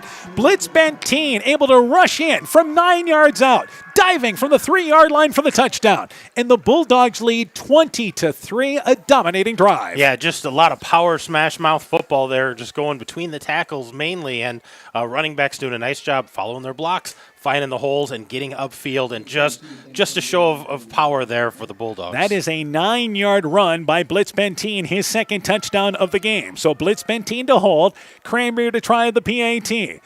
There is the snap. Spot is down. The kick is up. It is high enough, long enough, hits the upright, and bounces away. It was certainly high enough and long enough, but it hit the upright, doinked off the left upright, and the PAT fails. 20-3, MFL MarMac in the lead. Let's take this break. We are happy to announce we are once again performing cataract surgery right here at home. This is Jessica Jones, surgery supervisor. We welcome Dr. Cancel from Gunderson, who performs this surgery monthly at our local surgery suite and holds consultations at Gunderson Eye Clinic, Waukon. Dr. Cancel is a wonderful addition to our surgery team, and we're so happy he's here. Call us today for more information. Exceptional caring people, Veterans Memorial. MFL MarMac Football is brought to you in part by Community Insurance of Iowa, Hometown Agency, Monona, Auto, Home Business, Crop Farm, and Life, the St. Olaf Tavern, Pat's Electric of McGregor, Smitty's Oil and Tire in Monona, Garden View Place in Monona, Innovative Ag Services of Elkader, Monona, and Waukon, Rivals Inc., custom gear, screen printing, embroidery, and online shopping at rivalsinc.com, and Farmers Savings Bank of Colesburg, Elkburg Garber, Strawberry Point, and Arlington, member FDIC. MFL MarMac leads 20-3. Cranberry to launch it away again, and this kick is fielded at the 15-yard line, and that once again is Schneider. Schneider brings it up the middle, gets across the 20, stood up right there at the 24-yard line. Hansen making the tackle along with Carter Stoddard, and it's first down, 10 yards to go for Hudson, suddenly trailing 20-3 as MFL MarMac moving the football at will down the field, running it efficiently at will, just showing, like you said, showing their strength up front and the quickness of those running backs. They got a tough defense now here to try to hold Hudson. Hudson's got a big mountain to climb. A 9-yard run by Blitz Benteen, but the PAT doinked off the left upright. So first down, 10 yards to go for Hudson, and they run the football there up the middle. It is Davis. Fake the handoff to the quarterback, or the running back Schneider. The quarterback brings it up the middle, gets to the 25-yard line, tackled by Blitz Benteen, picks up a couple of yards up the middle, and it's second down, 7 yards to go. Give him 3 on the pickup. Yeah, just trying to do that read option there and decided to keep it, go up the middle. Able to get a little bit of gain there, but just not a lot of daylight to break anything away. We're inside 8 minutes left in our first half. Bulldogs in control. 2 receivers to the left, 2 to the right for Hudson. Davis to throw the football again. Quick hit play right side, but throwing low to Olsen. Olsen just ran a quick out at the 30-yard line on the near side outside the numbers, but the pass was low, incomplete. McGee rattle off in on the coverage, and it's another 3rd and long for Hudson. And that was a nice pass pattern there by number 5 Olsen, and he had an opening there. Just got to get that pass a little higher, and Davis undershot him. A little disappointing here, but 3rd and long again for the Hudson Pirates. Last time they were able to convert a 3rd and long, but then were forced to punt after that initial first down. So 3rd down, 8 yards to go. 2 receivers to the left, 2 to the right. Send the snap back to Davis. Davis has time over the middle, and the ball thrown behind, but somehow caught. It is completed debating. The ball was thrown behind, and actually number 5 Olsen, not number 9, 5 Olsen turned, and the ball actually ran into a Bulldog defender as he was trying to catch it from behind, and that push by the Bulldog defender pushed the ball back into his arms. It's a completed pass to the 43-yard line. Yeah, 17-yard completion there, and the receiver just kind of tucked it in there, wedged it between the defender, and able to pull it in. Yeah, so he got helped out there by the defender closing in. So first down, 10 yards to go. They convert third and long. They run the football up the middle. It is Schneider and nothing there. McElwain quickly in the gap as Gordon forced the action back to the inside, and they make the play at the middle of the field. No gain, 2nd and 10. Who had that nice catch, Dan? It's kind of behind Number him. 5, Lyle Olson. Yeah. Originally, I thought it was 9 baiting, but it was number 5, Olson. So 2nd down, 10 yards to go for Hudson. Needing to score, down by 17 here in this second quarter. Again, spread formation. Schneider's to the right of the quarterback, Davis. Davis to throw the football again. The pass is completed. Slant, Sundin inside MFL MarMac territory. Just outside the right hash mark. Brings it down to the 46-yard line. Good enough for first down yardage. So given some space and Sundin the right read to undercut that route. Yeah, just a good read there. That was the second receiver out of the set. First receiver went on a post pattern, went deep, and Sundin able to step in behind that, and a great delivery by Camden Davis. First down, 10 yards to go. Hudson inside MFL MarMac territory to the 46-yard line. So completing some passes here to maintain possession. And again, you've got 2 receivers, 3 receivers to the left, single receiver to the left, right side, and that is Van Dyke. And on first down, 10 yards to go. Davis to throw the football again. Fakes. He's looking long. And that pass for number 5 in Olson. But he's overshot at the 20-yard line. Into the coverage was Christofferson. They faked the out. Tried to take a deep shot over on the left side. It is incomplete. 2nd and 10. Overthrown by about 5 or 6 yards. Well, and Hudson's got a nice game plan here with passing the ball. They just need to complete a few more. But they've got over 100 yards of completions already. And I think they've kind of got Bulldogs on their heels when they run those multiple patterns. Yeah, keep on hitting a lot of those short routes, and then you take your deep shots when you can, and that's exactly what they did there. But nothing doing. 2nd down, 10 yards to go. They continue from the 46-yard line. We approach the halfway point of this second quarter, and the Bulldogs there may have jumped off sides. A hard cadence from the quarterback, Davis, and MFL MarMac entered the neutral zone. I believe Deal too quick off the snap, and that is a 5-yard penalty that makes it 2nd and 5 for Hudson. Yeah, a little more manageable here. Maybe they can take a shot downfield, but expect to see some kind of pass here, or maybe they get Schneider involved a little bit, try to get him to the edge. Monticello has scored twice against North Fayette Valley in the second quarter and now leads 21-0.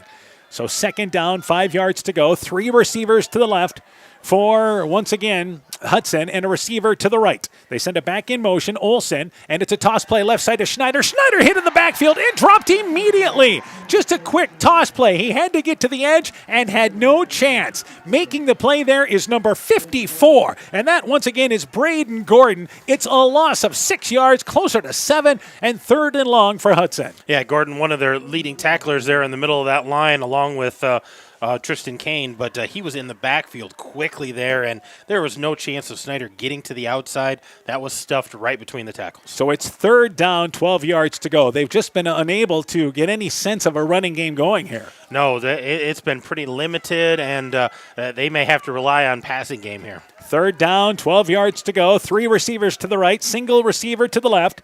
Davis has Schneider in the backfield. Davis to throw the football again, looking down the far sideline and diving for it, but out of his reach at the 20-yard line. The pass intended there for number 5 in Olson, and there is a flag down as they tried a fly pattern down the left side. It was incomplete, and actually the pass was intended, indeed, yes, for number 5 Olson. Yeah, that penalty was against the Pirates, so Bulldogs are going to decline this, and they're going to be stuck with a 4th down. It was a false start against Hudson, and they will, again, the play was able to go through, so it's 4th down, 12 yards to go. Hudson, after a couple of first downs, will have to punt inside MFL MarMac territory at the 48-yard line. Back to receive, Radeloff and also Powell.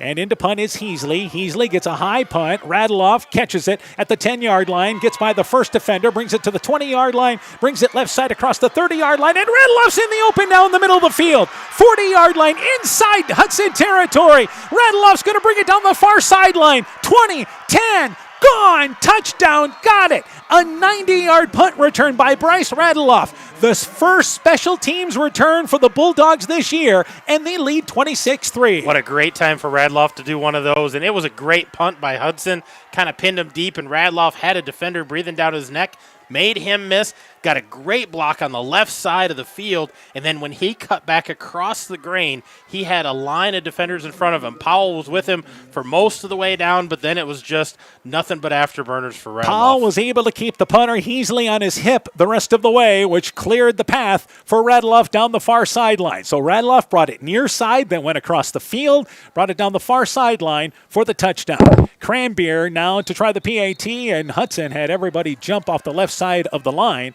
and then promptly everybody that just jumped off sides points at MFL MarMac. So we have a penalty, and it is going to be offsides. It is on Hudson. The officials did not buy it. So now, if you move this half the distance to the goal, does MFL MarMac go for 2? And let's see. I believe they are. Yeah, they are. Change of plan here. Yep. You've been given a yard and a half, so they are bringing in a different set of players here as Cranbeer grabbed the tee and heads to the sideline. So they're going to go for 2, try to get back that point that they missed earlier. Yeah, the missed extra point that went off the left side of the upright. So 5:09 left here in our second quarter, and the Bulldogs lead 26-3. Hatt continues at quarterback. Double wing set. They line up without a receiver. McGee is in the backfield. Here's your conversion. Hatt takes the snap. They send actually Powell in motion, and before this play gets going, I think MFL MarMac had a false start, and that is going to push it back 5 yards, and that may change their thinking again. Yeah, nobody seems to want to get this extra point untimed down. And sure enough. Yep, here they go. They're going to bring the kicker back out. And Coach Anderson, you could just see him turn to his bench, raise the arm up. All right, kicking team, let's get back out there. So instead of trying for 2, they'll try the PAT, which now for the kicker Cranbeer is a couple of yards further than a regular PAT. Yeah, he's got plenty of leg, though. He'll be fine here. All of this is because of Radloff's 85-yard punt return. 90 yards on 90-yard punt return. We're just waiting for the extra point here. So blitz Benteen to hold. We'll try the PAT once again. So here is the snap, and Hudson leans over but did not jump. The spot is down. The kick is up. High enough, long enough. Put it on the board. 5:09 left in the half. Bulldogs in control. 27-3. Let's take this timeout.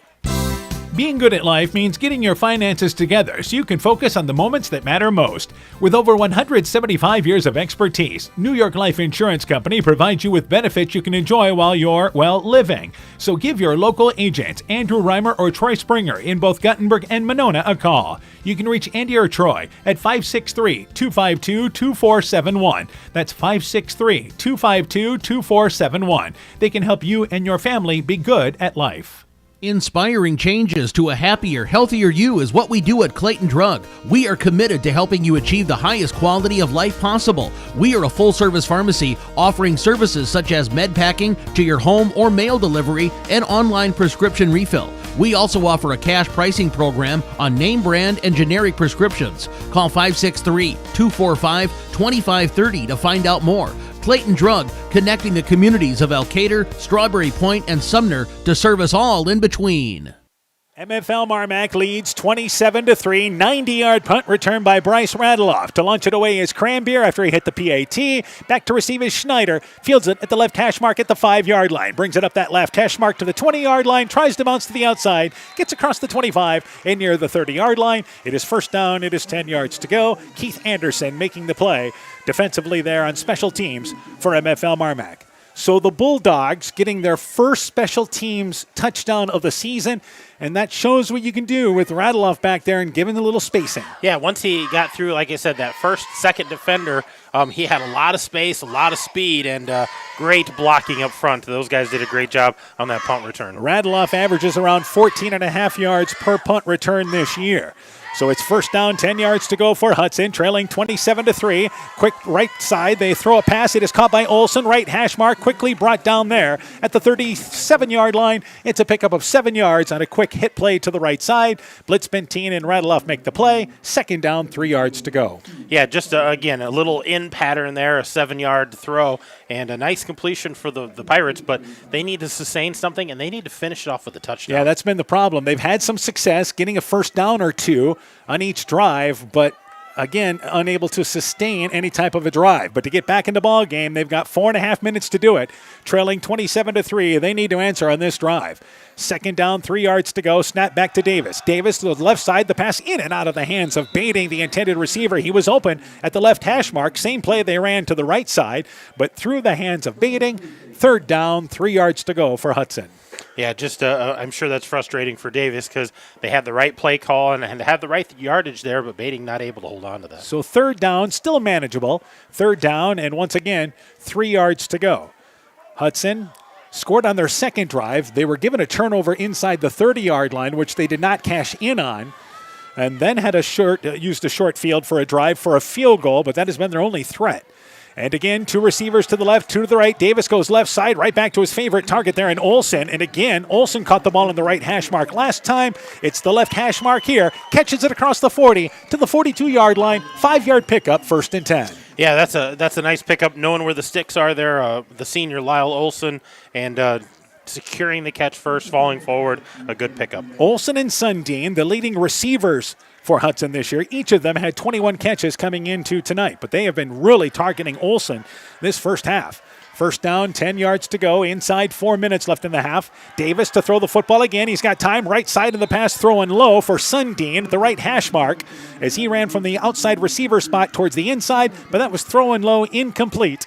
Blitzbentine in on the coverage. Second down, 10 yards to go. There was really no chance for Sundin to go get that. No, there's been good push up front by MFL MarMac. The Bulldogs just getting into that offensive line of Hudson and forcing Davis to throw it just a little bit quicker than he wants to.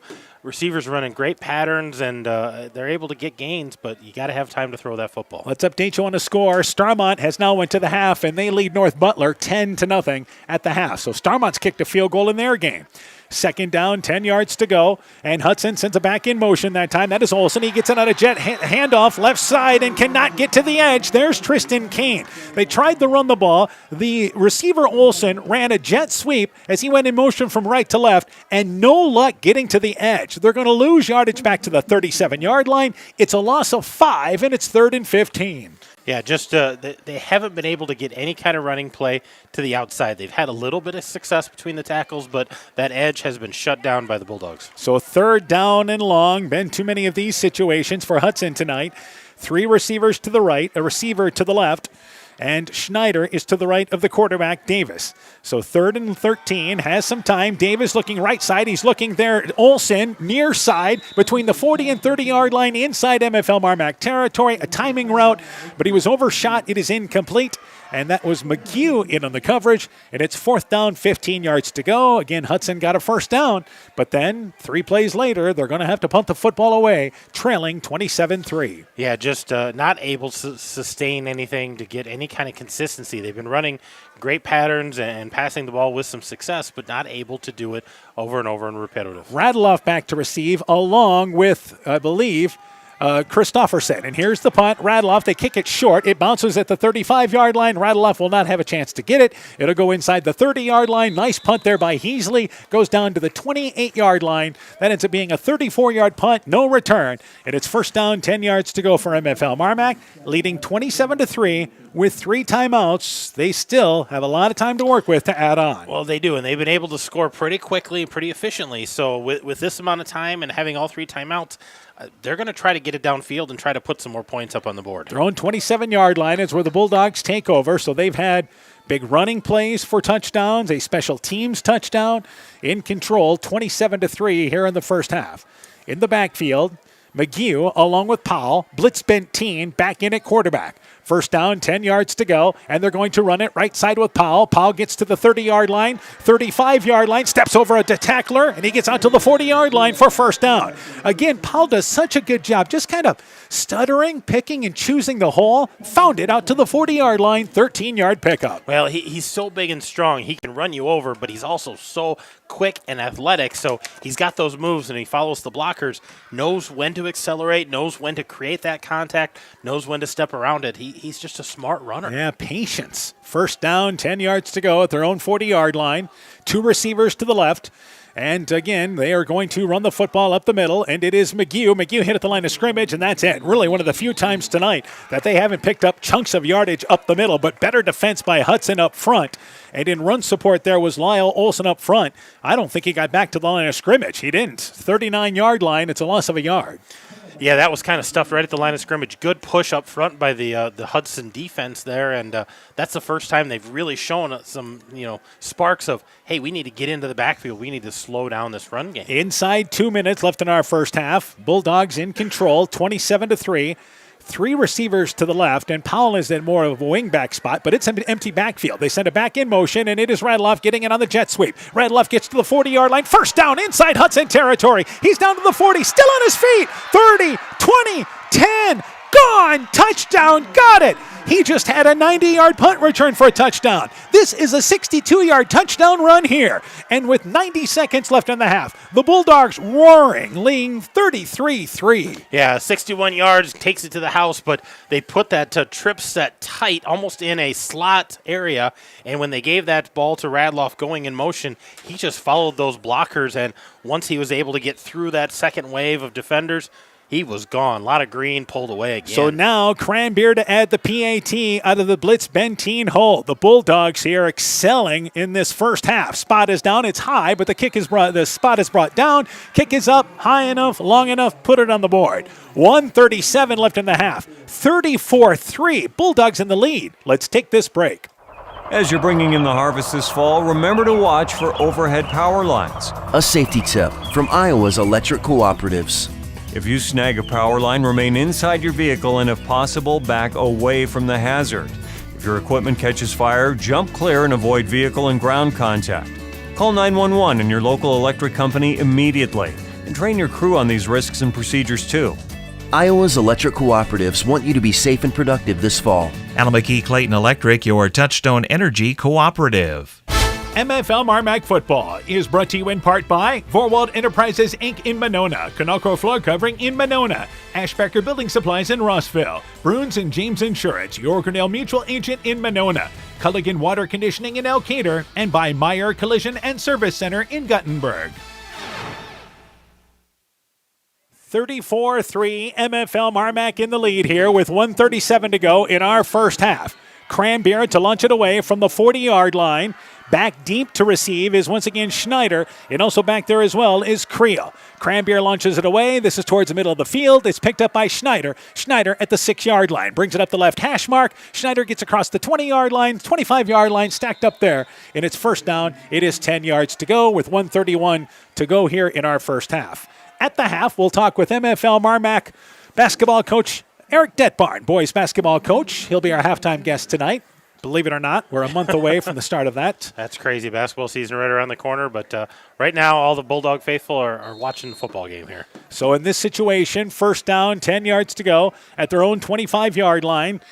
And Hudson has seen things spiral here as MFL MarMac has scored the last 27 points, 20 of them coming in the second quarter. Yeah, just a great second quarter for the Bulldogs. 2 receivers to the left, 2 to the right to throw the football. Davis, right side, the pass is caught. Quick out to Sundin. Sundin across the 30-yard line, gets out near the 34-yard line, stayed in bounds, tackled by Radloff, but that's a 9-yard pickup on first down.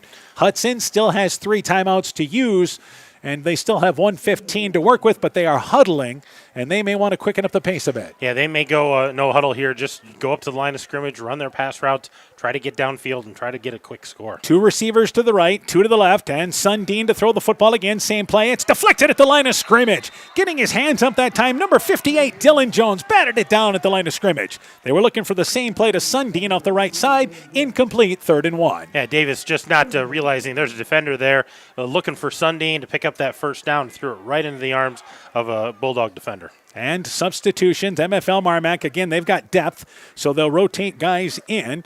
Number 55, Austin Schaller checks in, and Deal gets a breather here. But in this situation, 3rd down and short, 59.8 seconds to go in our first half. And Schneider is to the left of the quarterback, and correction, Creel is now taking the wildcat look and gets the snap. Creel brings it left side, trying to bounce to the outside. He does. Has first down, 35-yard line across the 40-yard line, tripped up there to the 44-yard line. So Creel in at the quarterback spot was actually set in a wildcat formation.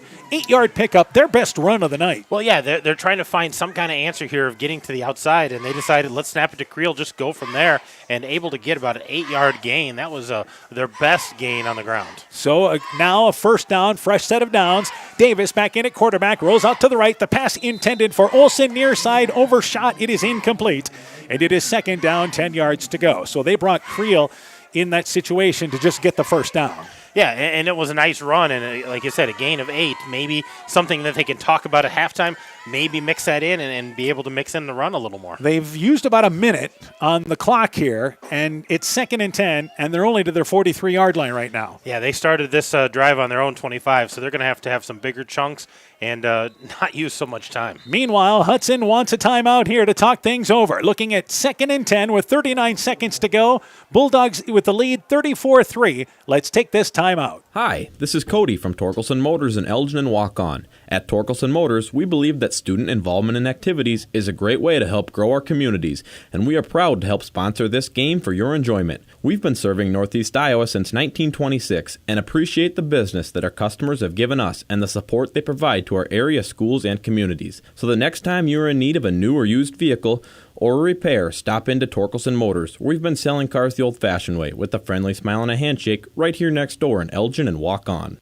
Alpine Communications believes connected communities become thriving communities. We are the local telephone company that became a 21st century communications provider. Alpine provides internet, television, cellular security, and telephone too.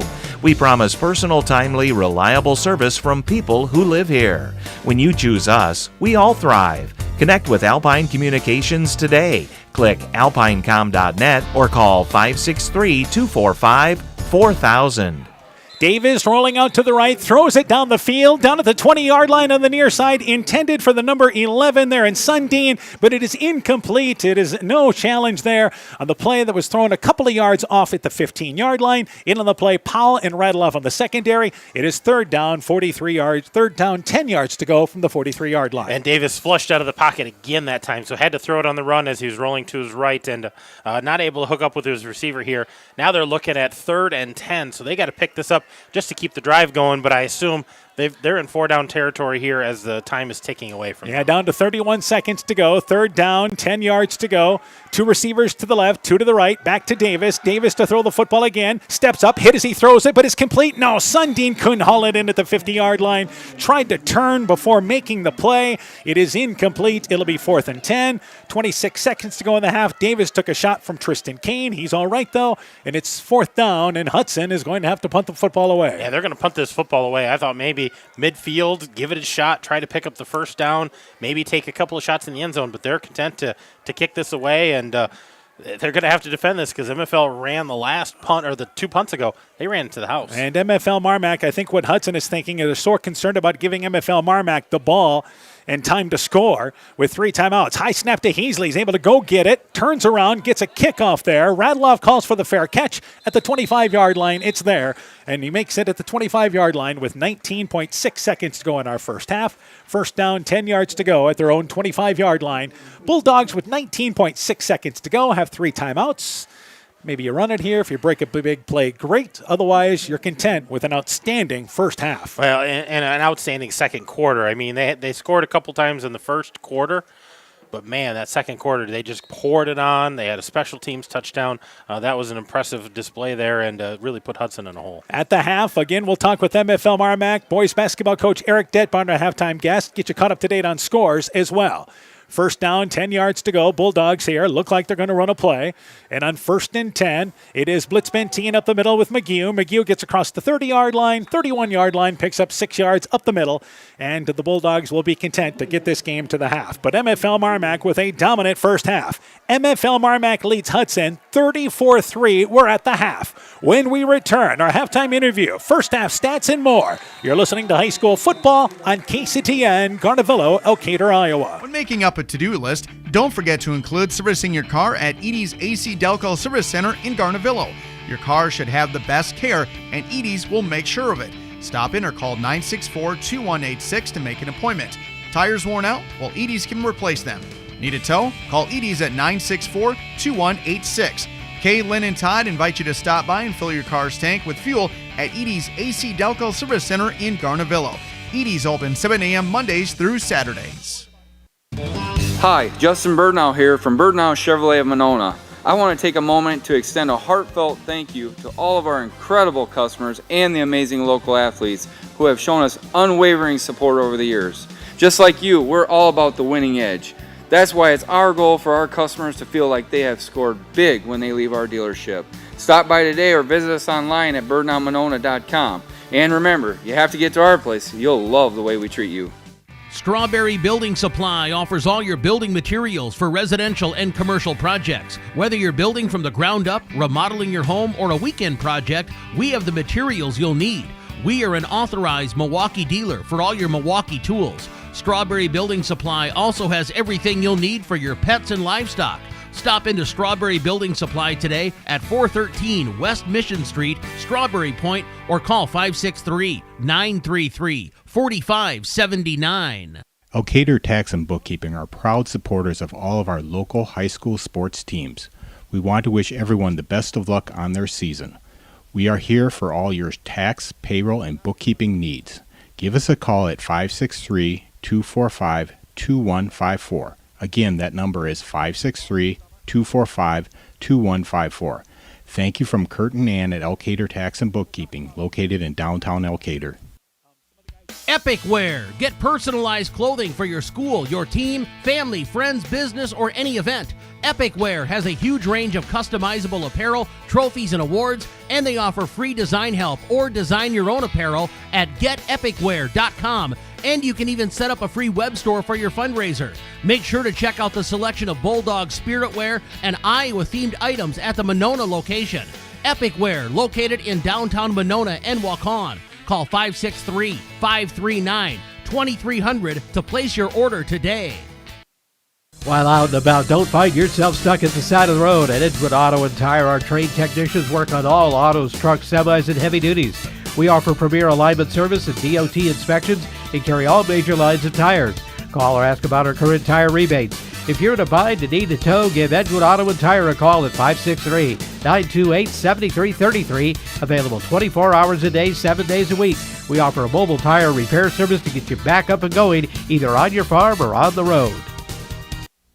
MFL MarMac football is brought to you in part by Sincerely Yours Interiors by K in Monona, Fisk Farm and Home in Monona, Cresco, and Decorah, Clayton County Recycling in Monona, Myers Auto Service in Monona, TJ's Pizza in Monona and Claremont, Thompson Construction and Monona Overhead Door, LTI & Sons Water Conditioning, your Connecticut dealer in Postville, and by Car Auto Group, online at karautogroup.com. This is KCTN, Garnavillo, Elkader, Iowa.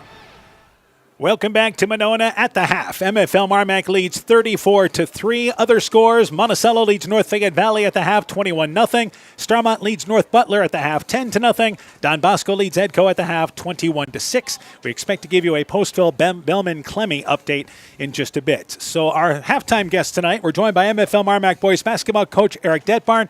Coach, believe it or not, we're going to start basketball here pretty soon. Yeah, about a little over 3 weeks. We're ready to go.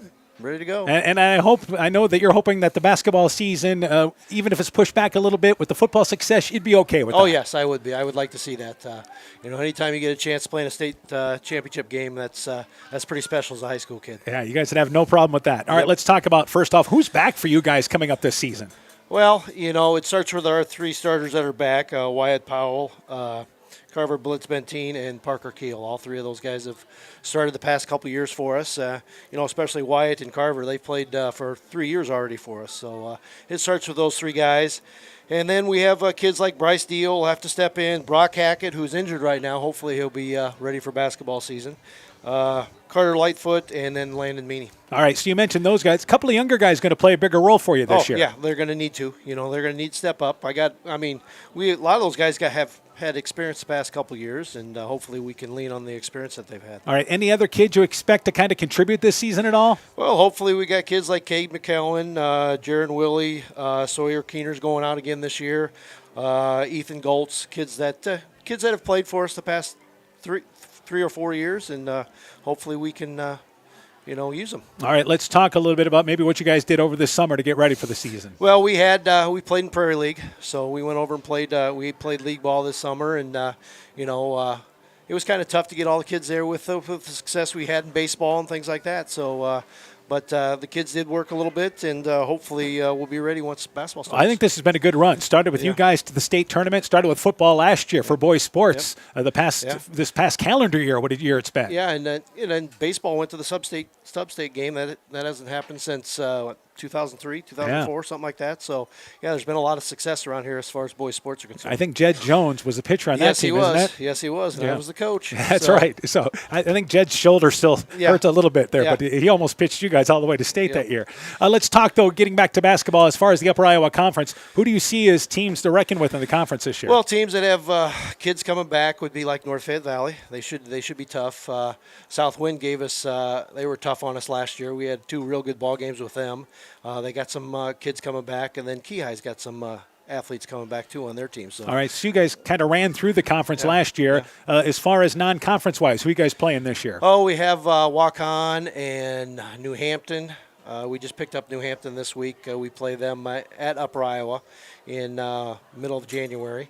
Then we got Cresco, we got Edco. So we step up and play some of the Northeast Iowa teams. As far as for you guys to get back to where you want to be, what has happened this season? Well, we just have to defensively. We got to play well. That's been our mainstay the past couple of years. We got to play well defensively, and then offensively, we just got to figure out what type of offensive team we have this year. Moon and I we've got together a few times and kind of talked about things. Teams are different from year to year, and you got to. We got to figure out where our strengths are at, and we got to take advantage of those. I think the one big thing is I think you feel defensively. You guys can be as good as anybody. Yes, we should be a very good defensive team. I mean, we're physical. I got very athletic kids that can move, and hopefully we'll be pretty good defensively. All right, Coach. We'll see you plenty this basketball season. Thanks for joining us here at the half. Good luck to you guys. Thank you. MFL MarMac basketball coach Eric Detbarn, boys basketball coach, our halftime guest. And again, that season starts in just a few weeks.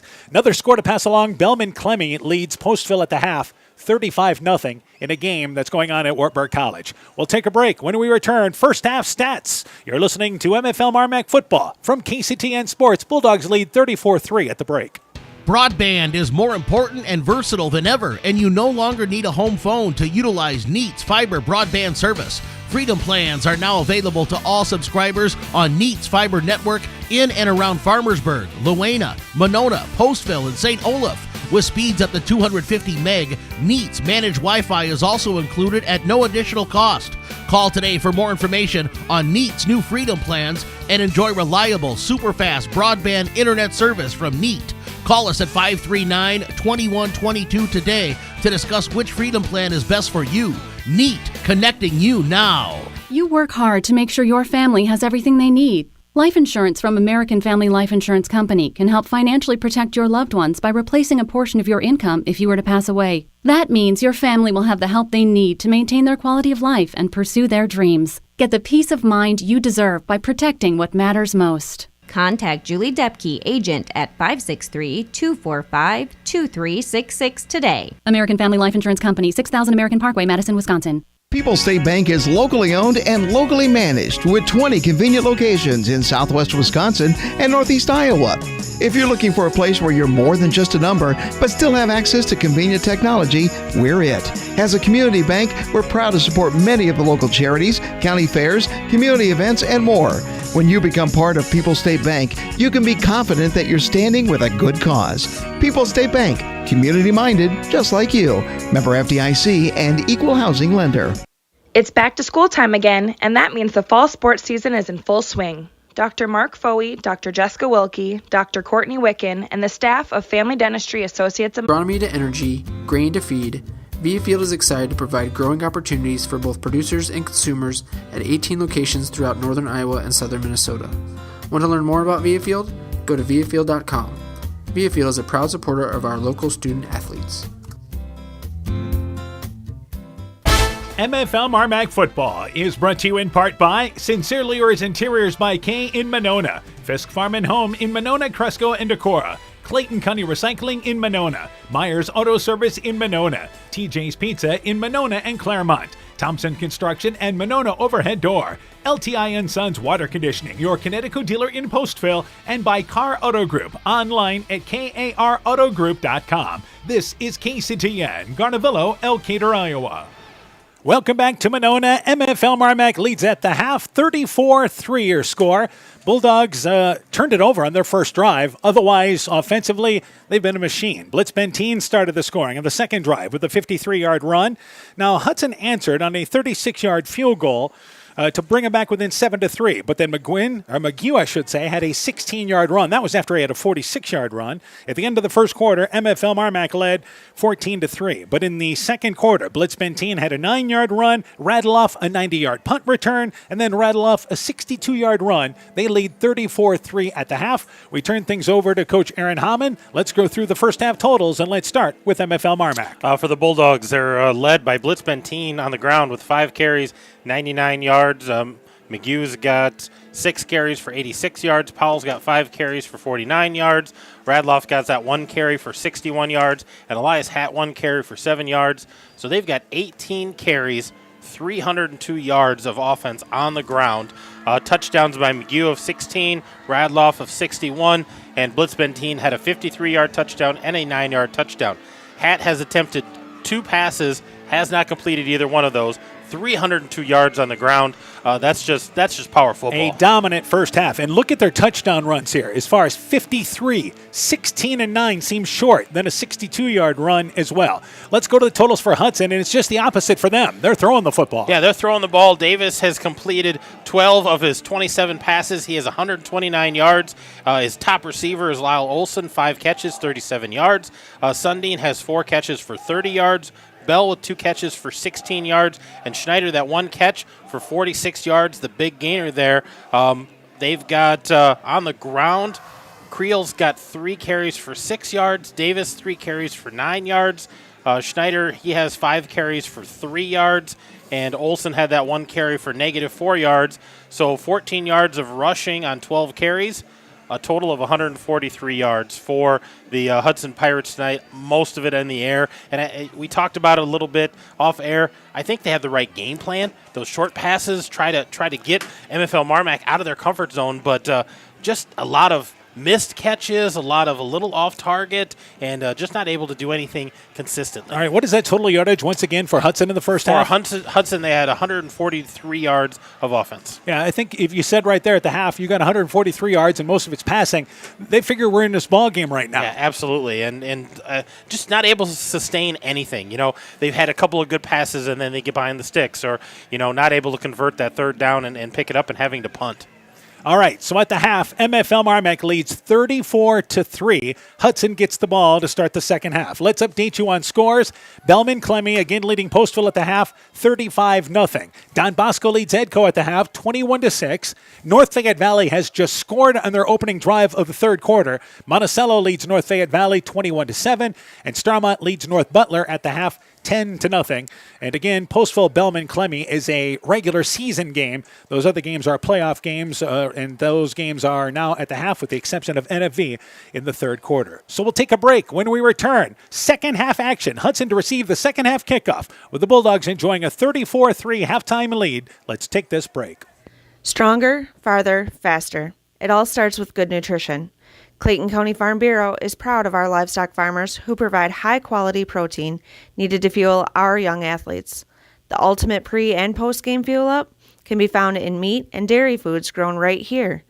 Meat and dairy are natural sources of essential vitamins that support health, energy, and performance.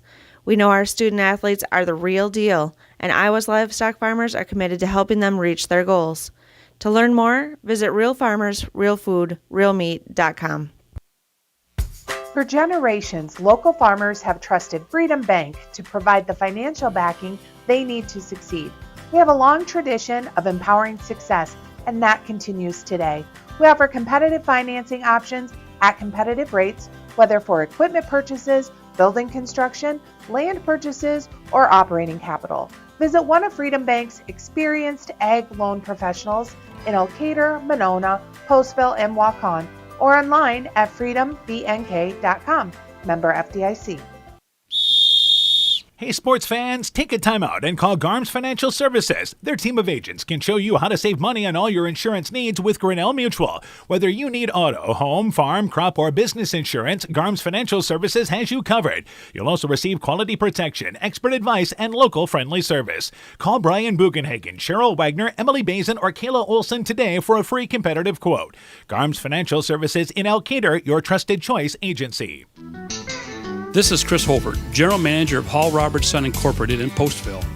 We would like to wish the area student athletes both a safe and successful sports season. We have been a community-based company since 1864, servicing and supporting the area ag industry with products necessary for daily success. We look forward to continuing to serve and support both the ag industry and high school athletes in our surrounding communities. Thank you and good luck from the families at Hall Robertson. Welcome back once again to Monona. MFL MarMac enjoying a 34-3 halftime lead as we get ready to start the second half.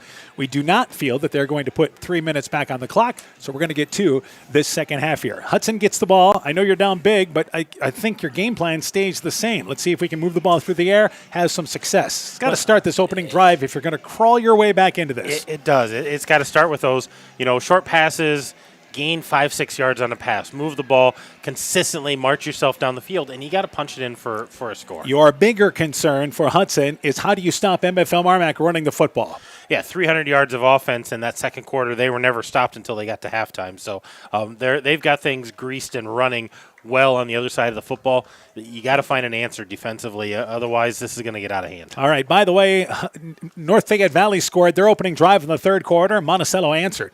They quickly moved down the field and scored within 2 minutes. And it's 27-7. Monticello now leads North Fayette Valley after missing the PAT.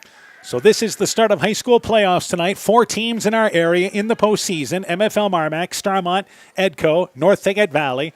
We mentioned Edco trails a pretty salty Don Bosco team at the half, 21-6. Yeah, that's a tough matchup there, but I think Coach Rochford was favorable with that matchup. It was probably a best-case scenario of the teams that they would have to play. But after tonight, they'll repod these teams, and we'll kind of know each team's path for the rest of the playoffs. Starmont, who's been outstanding defensively, shutting out North Butler at the half 10-0, and we'll continue to keep you up to date on all the games tonight. So Cranbeer to launch it away. We are going to start the second half here. 34-3, MFL MarMac in the lead as we start the second half, and Cranbeer to launch it away from the 40-yard line. Schneider back to receive deep. Also there is Creel, and this ball headed towards the middle of the field, picked up by Creel at the 9-yard line. Brings it across the 20-yard line, out to the 30-yard line. Creel able to push away to the 35-yard line, tripped up at the 36-yard line. Cranbeer, the kicker, among the Bulldogs making the stop there, and it's first down, 10 yards to go. Hunter Christofferson also on the play, but a nice return by Creel. First down, 10 yards to go for Hudson at their own 36-yard line. And Creel, he's one, I'm sure he was frustrated at halftime, not getting a lot of carries and not able to get a whole lot going on the ground, so they're going to have to find a way to get him involved a little bit as well. First down, 10 yards to go. 3 receivers to the right, a receiver to the left. Creel moves into the slot on the left side. Davis alone in the backfield. Davis to throw the football left side, and it is dropped. Pass intended for number 4, Creel, out of the backfield as he ran just to the 40-yard line, turned at the hash mark, but could not haul it in. It was well covered by the Bulldogs. Blitz Benteen, McElwain in on the play. Second down, 10 yards to go. Well, and right there, they put Creel in the slot, try to get the ball in his hands and allow him to get those yards after catch, but not able to haul that in. Nice defense. McElwain in on the coverage. McElwain, yeah. So second we down, debate that every year. 10 yards to go. 4 receivers, and they look to throw the football again. Davis left side, and that pass is caught. Going for the interception that time was McGee. He was just late, but the pass completed to number 2, Tate Van Dyke. His first reception just across the 45-yard line, short of first down to the 46-yard line, and it's going to be third down and short, and our official actually wants to look at it. We may have a measurement here before we get this play going here on third down and short, and our official says, let's bring out the unsung heroes of Friday Night Football. The Chain Gang makes their first appearance of the night. Yeah, that's really close with falling forward. Van Dyke, after that catch, fell forward with it. He's right on the edge of being able to pick this up. It's going to be 9.5 if it's not 10. So 3rd and short or 1st and 10, and we're looking down directly on it here, and I agree with bringing out the chains here, and it is going to be stretched out, and it is going to be awful close. This is going to be just by maybe the nose of the football. It is 1st down. We're looking right down at it at the 46-yard line, but yeah, good job bringing out the chain crew. Yeah, that was a good call by the officiating crew to bring them out, and a nice pickup there by Hudson. Now they need to continue that if they want to get in this ball game and get a score. Von Graham, our head official for tonight's ball game, gave it a good look. 1st down, 10 yards to go for Hudson. This is what they've done. They've started drives out with 1st downs, but then it's kind of bogged down on them. To the 46-yard line, they operate from near the left hash mark. 1st down, 10 yards to go. To throw the football, Davis hit as he throws it, and that ball is somehow caught. Sliding down is number 11, Sundin, at the 46-yard line towards the middle of the field. Slides down, catches it for an 8-yard gain. He dug that one off the ground. Yeah, that was a nice catch there, getting that thing and picking it up. And Camden Davis was being rushed by Wyatt Powell and able to get that pass off. He threw that ball as he was getting hit, which caused the throw to just kind of dive down. And a nice play there to the 45-yard line. So 2nd down, it is 2 yards to go. Receivers split left and right. 3 receivers to the right side. Once again for Hudson. First drive of the second half. Creel moves into the slot on the left side. It's an empty backfield. To throw the football again is Davis. Looks left, instead goes right. Caught by Sundin. 1st down. Near sideline, 40-yard line, tackled immediately by Radeloff. Quick pitch and catch to the right side, and a 5-yard pickup and a 1st down. Yeah, and this is what we said was their game plan, and if they can execute and make those catches, they're getting those gains, moving in the chains, and getting closer to being able to score. Yeah, this was the game plan here. We're going to use the short passing game, try to spread out MFL MarMac, but only 3 points to show so far as they've been unable to sustain drives. 3 receivers to the left, a receiver to the right, and once again to throw the football is Davis. Davis looks right side. He's looking down the sideline. Pass intended for number 11, in Sundin, and it's intercepted. It's intercepted by Christofferson, who brings it up the near sideline, 30-yard line, just at the numbers to the 40-yard line, returns it to the 46-yard line. He actually was looking, correction there. Davis was actually the quarterback that had lined up at receiver and went out for a pass. Yeah, that was actually Van Dyke, who was a quarterback, and he was looking for Davis on that reception and not able to quite get the ball there. Nice pickoff there by the Bulldogs. So they moved Davis, and Davis is again a big target at 6'4", but was underthrown down at about the 15-yard line, and a 31-yard return by Christofferson puts the Bulldogs 1st and 10 at their own 46-yard line. And I see what they're trying to do there, but nice defense by the Bulldogs. Now the Pirates got to figure out a way to slow them down. 1st down, 10 yards to go, and it is Blitz Benteen at center. And before we get going, there is a false start, and it is on MFL MarMac, I believe, as the side judge throwing the flag, and MFL MarMac had motion on the far sideline. So now he's going to wave off the flag. Yeah, they're waving it off, so I'm not sure what that was, but if that was an equipment thing or something, but the official threw the flag, pointed. The guy went off the field, and he picked up the flag. Parker Keel was number 9, and I think Keel originally had lined up across the line of scrimmage, but then moved back. So he was lined up on the line of scrimmage, and he was okay, and that's what I think our official realized. Oh, he's okay. So from the left hash mark, Bulldogs operate from their own 46-yard line. 1st down, 10 yards to go here, and this is their first series of the second half after the second Hudson turnover in this ballgame. So 1st down, 10 yards to go. Christofferson as a receiver to the slot on the right side. Hansen is a receiver to the far right. Blitz Benteen back at quarterback to throw the football. Looks right side out of the backfield. Caught by Powell. Swing pass right side. Catches it inside Hudson territory. Down the far sideline. 40, 30, 20. Brought down from behind. Spins towards the goal line, but I don't think he's in. They give it to him. Reaches over for the touchdown. He spun at the 2-yard line. Reached over the goal line. Our official gave it a good look. And the first play from scrimmage to start the second half. A 54-yard pass play. A swing play out of the backfield. And Powell puts the Bulldogs up 40-3. Well, we talked about how much rushing they did in the first half, and a little swing pass here to Powell, and he turned on the Jets right away, and he got caught right at the 3, but didn't able to fall forward and put that in for a touchdown. With 10:08 in our third quarter, we are going to have a moving clock in this playoff game tonight. Cranbeer to try the PAT out of the hold of Blitz Benteen. So he's trying to finish off the drive there. Spot is down. The kick is up. It is high enough, long enough. Put it on the board. 10:08 left in the third. Bulldogs continue where they left off. They lead 41-3. Let's take this break. When I started out in the car business, my dad gave me some good advice. Hi, it's Forrest Brown with the Browns family of dealerships. What my dad told me is when you sell someone their first car, you need a good sales department. But if you expect to sell them their second, third, and fourth car, you better have a great service department. Visit any one of the Browns family of dealerships in Guttenberg, Elkader, West Branch, or Victory Ford in Dyersville and find out why Browns is your hometown dealer, no matter where your hometown may be. MFL MarMac football is brought to you in part by Ann E.H. Cruz, attorney at law, McGregor, Ellen Real Estate Company with offices in Monona, Strawberry Point, and Guttenberg, the Lomena Tap, home of the award-winning Philly, Elite DJ Service in Monona, Nick's Excavating and Kane Construction in Farmersburg, T&K Cahoon, your Napa dealer in Monona, St. Olaf Ag Sales and Service, Growl Logs and Lumber in Elkader, Timber is a Crop, Harvest Wisely, Dean Family Chiropractic in Claremont, and Bacon Concrete in Postville.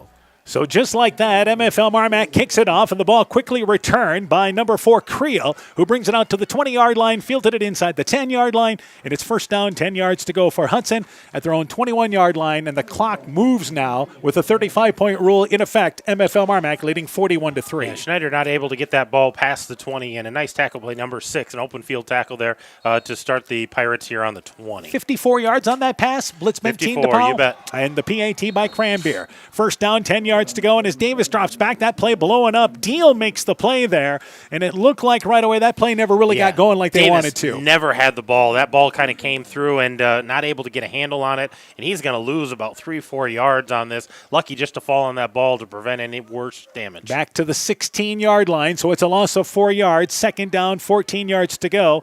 One of the few times tonight that Davis hasn't been able to at least get some time to get off a throw. But that's because of the bad snap. 3 receivers to the left, a receiver to the right. And on second down, 14 yards to go. Davis to throw the football again. Flushed out of the pocket. He's going to be wrapped up for a loss at the 10-yard line. Flushed right side. And Deal chases him down and drops him for another loss. This will be back to the 10, a loss of 6 yards. Davis a bit shaken up.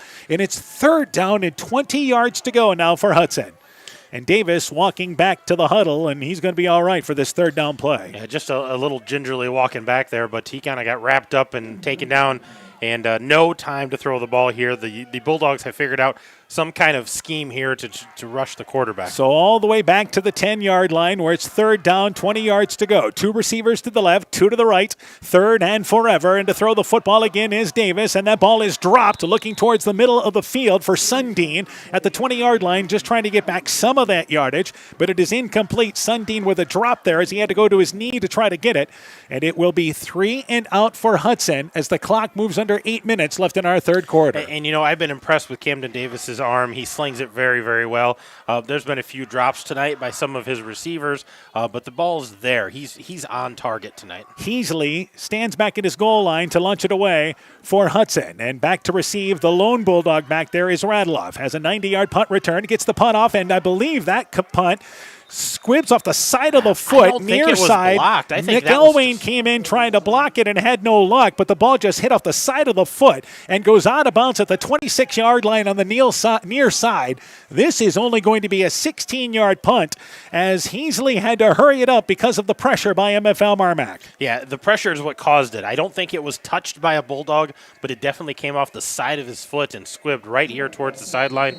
And MFL MarMac has got great field position on the Hudson 27-yard line to start this third quarter drive. So first down, 10 yards to go for Hudson. And actually for MFL MarMac from the left hash mark after the Hudson punt. And on first and 10, 2 receivers to the left. And back under center, now Hatt goes to McGew. McGew inside the 25-yard line, pushes the pile ahead to the 20-yard line.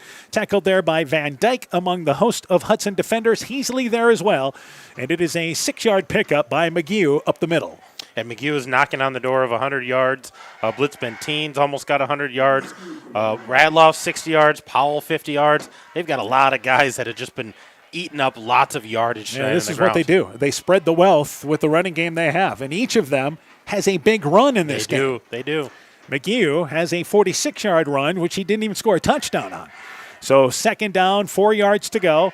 Two receivers to the right, and on 2nd down and 4, Hatt is going to throw the football. Rolling out to the right, Hatt throws it middle of the field, looking into the end zone for Hansen, throwing under short there of the goal line. As Hansen has a reach over left side, it is incomplete towards the middle of the field.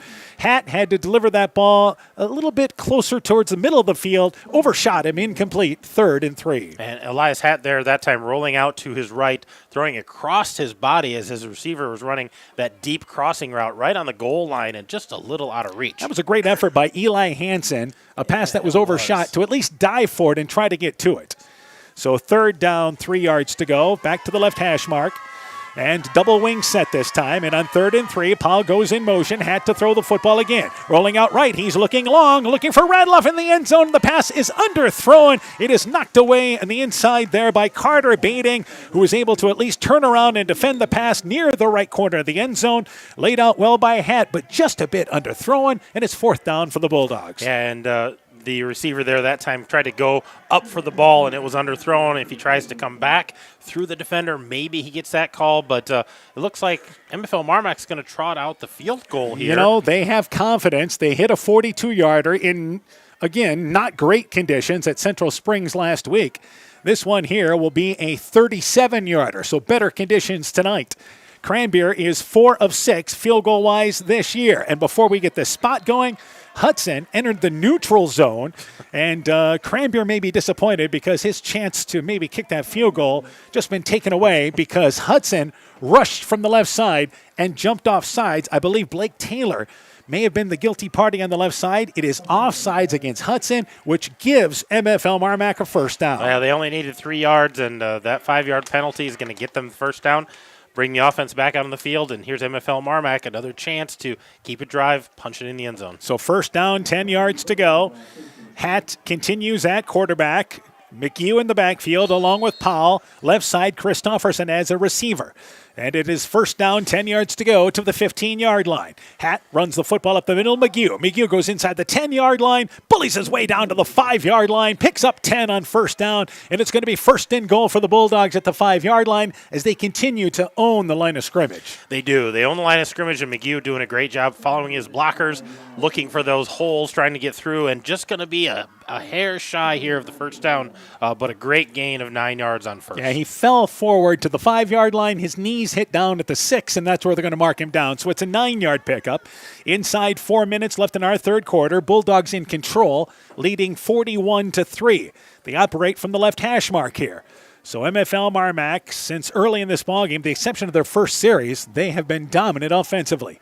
2nd down and 1. Trips to the right. Radloff goes in motion. Empty backfield. Blitz Benteen rolls out to the right. Looking into the end zone for Radloff, who slides out of the backfield. Goes right side. Catches it on the fly at the goal line and goes in for the score. A 6-yard touchdown pass. Blitz Benteen to Radloff. His 3rd touchdown. And the Bulldogs lead 47-3. Yeah, that was just an interesting set there. They went tight on their trips to the right, but all those guys running out on pass patterns, and as Blitz was sprinting out to the right, a nice easy pitch and catch there for Radloff to get the touchdown. That is Blitz Benteen's 2nd touchdown pass of the quarter.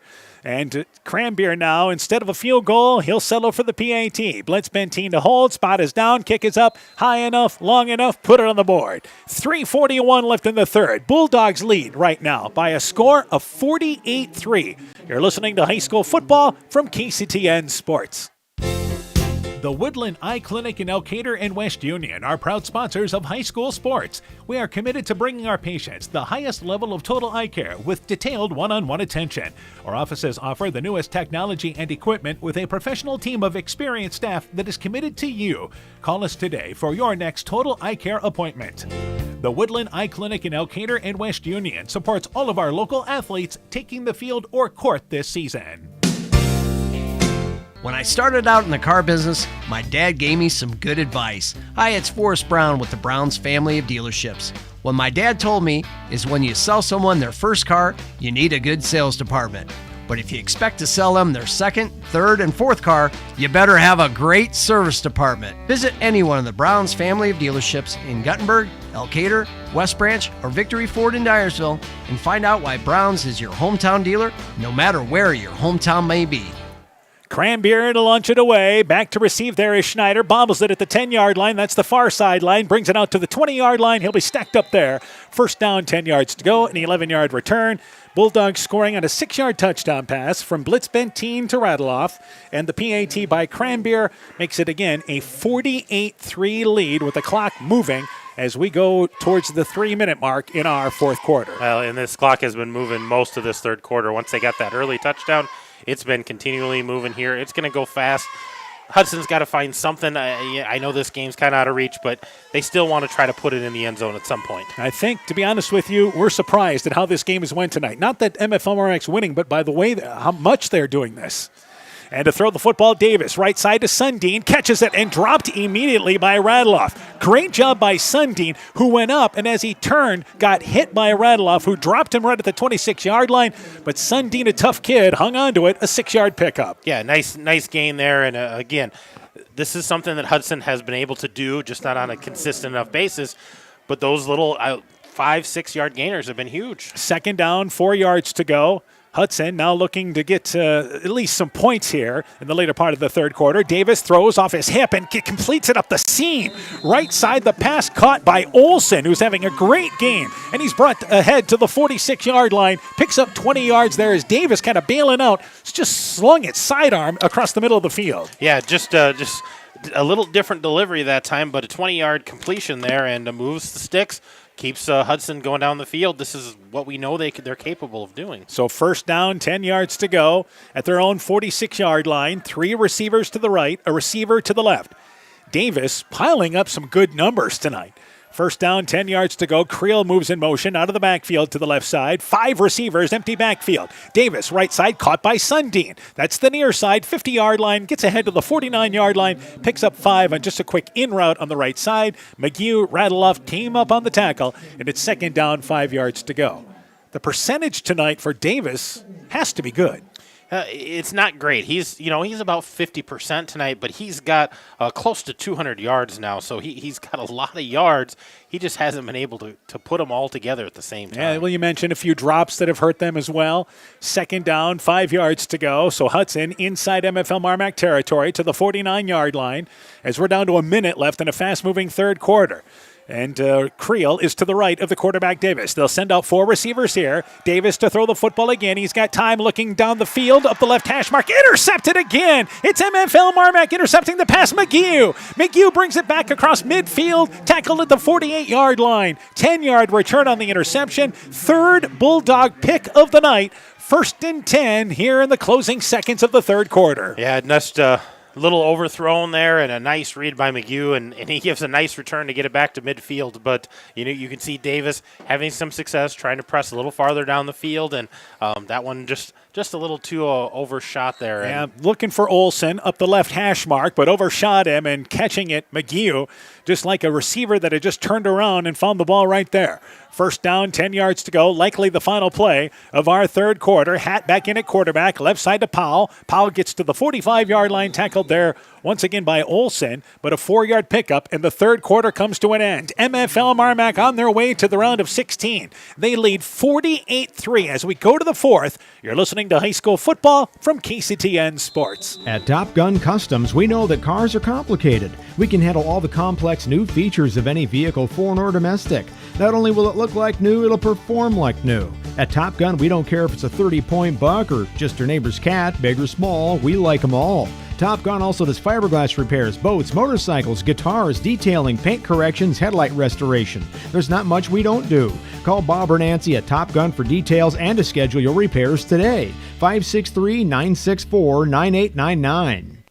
MFL MarMac Football is brought to you in part by Nathan Welch Excavating Inc. in Monona, Superior Building Center in Monona, Havlicek Trucking in Monona, Chad Huschild Logging in Farmersburg, Allen Roofing and Construction, your one-stop shop for all your construction needs. Ems Machine and Manufacturing in Monona, Norby's Farm Fleet in Northeast Iowa, Guttenberg Municipal Hospital and Clinic. Check out career opportunities at guttenberghospital.org.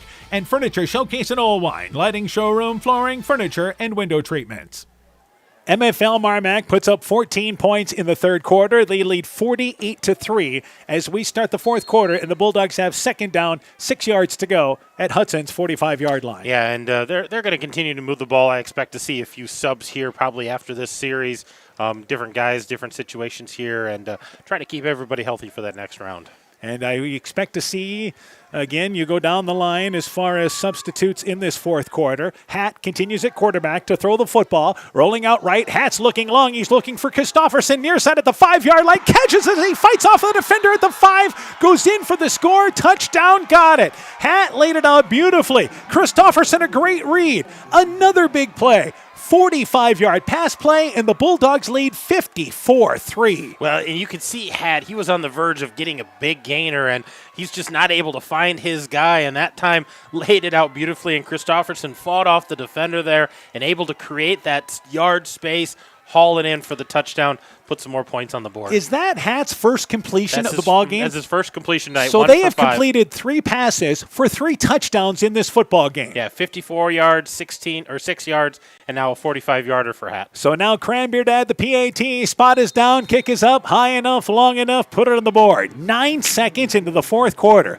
Bulldogs lead 55-3. Let's take this break. Are you wanting to eat better, feel better, get your weight or other numbers under control, and need someone to hold you accountable? This is Brandy Strube, registered dietitian with Veterans Memorial Hospital. I welcome consultations with patients of all ages and look forward to helping you meet your nutritional goals. Please call the hospital to set up an appointment or ask your doctor for a referral at your next visit. Exceptional caring people, Veterans Memorial.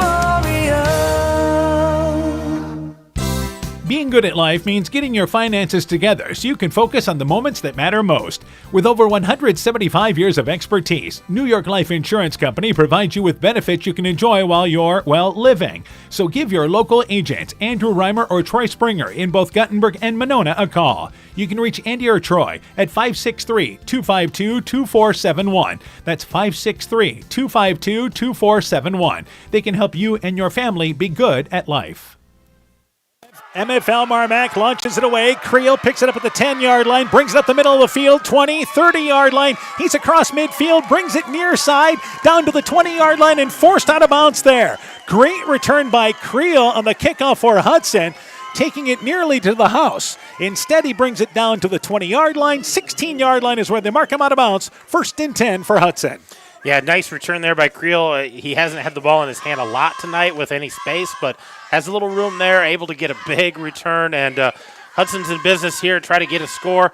You know MFL MarMac's going to try to want to keep them out of that end zone. MFL MarMac just scored on a 45-yard pass play from Hatt to Christofferson. Cranbeer made the PAT, and it's 55-3 as we go inside 11 minutes left in the fourth quarter. Hudson looking to get a touchdown here. 2 receivers to the right, 2 to the left. And to throw the football again is Davis. Davis flushed out of the pocket, chased by Deal, wrapped up by Deal. Deal able to get him by the legs back at the 25-yard line, chased him down. It's a loss of 9 yards on the sack, 2nd and 19. Yeah, nice sack there by Deal, able to get to Davis. Davis tried to clear out of the pocket, and he just didn't have time at all. Davis has done a great job of avoiding sacks tonight, getting out of the pressure. That time, Deal chased him down. Well, and Deal did a nice job of grabbing his ankles and wrapping him up, getting both legs, so Davis not able to get out of there. They had great field position, but now they're behind the sticks. So 2nd down, 19 yards to go. Back outside the red zone at the 25-yard line. They operate from the right hash mark, and they throw it right side. It is complete, and that is to Olsen. So Davis, just a quick out to the sideline, to the 20-yard line, gets 5 yards back, but it's 3rd and 14. And again, they've been in these 3rd and long situations quite a bit tonight. Well, too much. You know, they don't like to be in these. They've been able to pick one up here or there. But again, they haven't been able to do it consistently. And, when you're behind the sticks that far, you got to look downfield more than just those 5-6 yard gains. And you need time for the offensive line. And again, the success they've had has mostly been on the short passes towards the sidelines. So third down, 14 yards to go. Davis to throw the football again. He's hit as he throws it, looking into the end zone, and Radloff goes up there and knocks it away from the receiver. Pass intended near the right pylon on the inside to number 11 and Sundin, but Radloff, along with Sundin, jockeying for position. Radloff knocks it away. It's incomplete, 4th and 14. Yeah, that was great defense by Radloff because that was kind of a 50-50 ball, and Sundin went up to it, got a hand on it, and Radloff rips it out of there and causes that incompletion. So it's 4th down, 14 yards to go. Davis will check out here for Hudson on this 4th and long play. So that will put Van Dyke back in at quarterback. Van Dyke, a sophomore, 6'3", 168 pounds. 2 receivers to the right, 2 to the left. It is 4th and 14.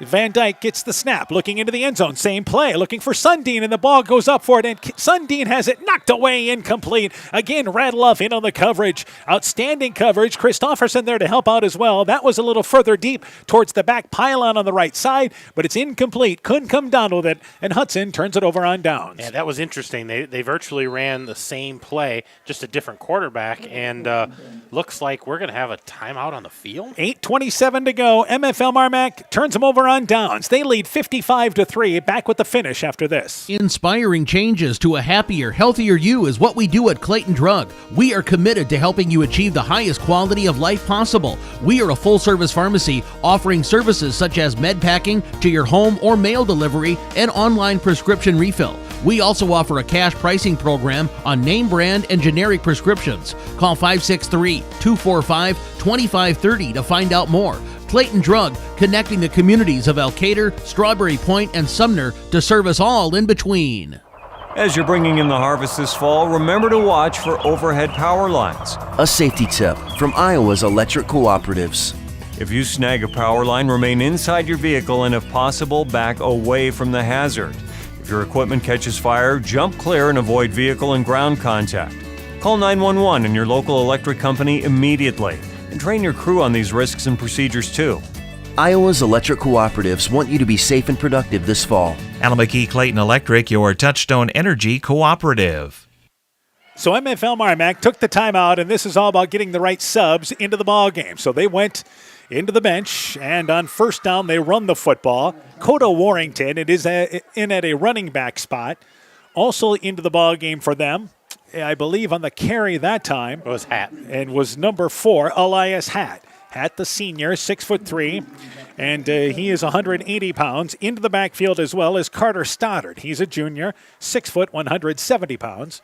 You have a receiver to the left, and MFL MarMac in control, 55-3. Hatt continuing at quarterback, but he's got new guys in the backfield. First down, 10 yards to go. Stoddard goes in motion, left to right. They run the football with the fullback left side. Picking up a couple of yards, carrying it there is number 32, and Braxton Halverson. He brings it across the 25-yard line, picks up 3 yards. It'll be third down, closer to about 4 yards to go right now for MFL MarMac. And it looks like we've got an injured Pirate on the field here, so we're going to have an injured timeout. That is number 17, Josh Gilbert. Gilbert is a junior, 6'1", 161 pounds, and was shaken up on that play. So we have an official's timeout, 7:37 to go. Bulldogs in command, 55-3, back after this injury timeout. Hi, this is Cody from Torkelson Motors in Elgin and Walk-On. At Torkelson Motors, we believe that student involvement in activities is a great way to help grow our communities, and we are proud to help sponsor this game for your enjoyment. We've been serving Northeast Iowa since 1926 and appreciate the business that our customers have given us and the support they provide to our area schools and communities. So the next time you are in need of a new or used vehicle or a repair, stop into Torkelson Motors. We've been selling cars the old-fashioned way with a friendly smile and a handshake right here next door in Elgin and Walk On. Alpine Communications believes connected communities become thriving communities. We are the local telephone company that became a 21st century communications provider. Alpine provides internet, television, cellular security, and telephone too. We promise personal, timely, reliable service from people who live here. When you choose us, we all thrive. Connect with Alpine Communications today. Click alpinecom.net or call 563-245-4000. So an injury timeout there, and being helped off the field there is Josh Gilbert. Again, lightly putting pressure on what looked to be an ankle injury. Yeah, they were working on his left ankle there, and he's putting pressure on it, so that's a good sign for him, getting a little stronger as they walk off. But he's getting some assistance, so they're going to wait for him to get off the field. And Josh Gilbert is a junior, 6'1", 161 pounds.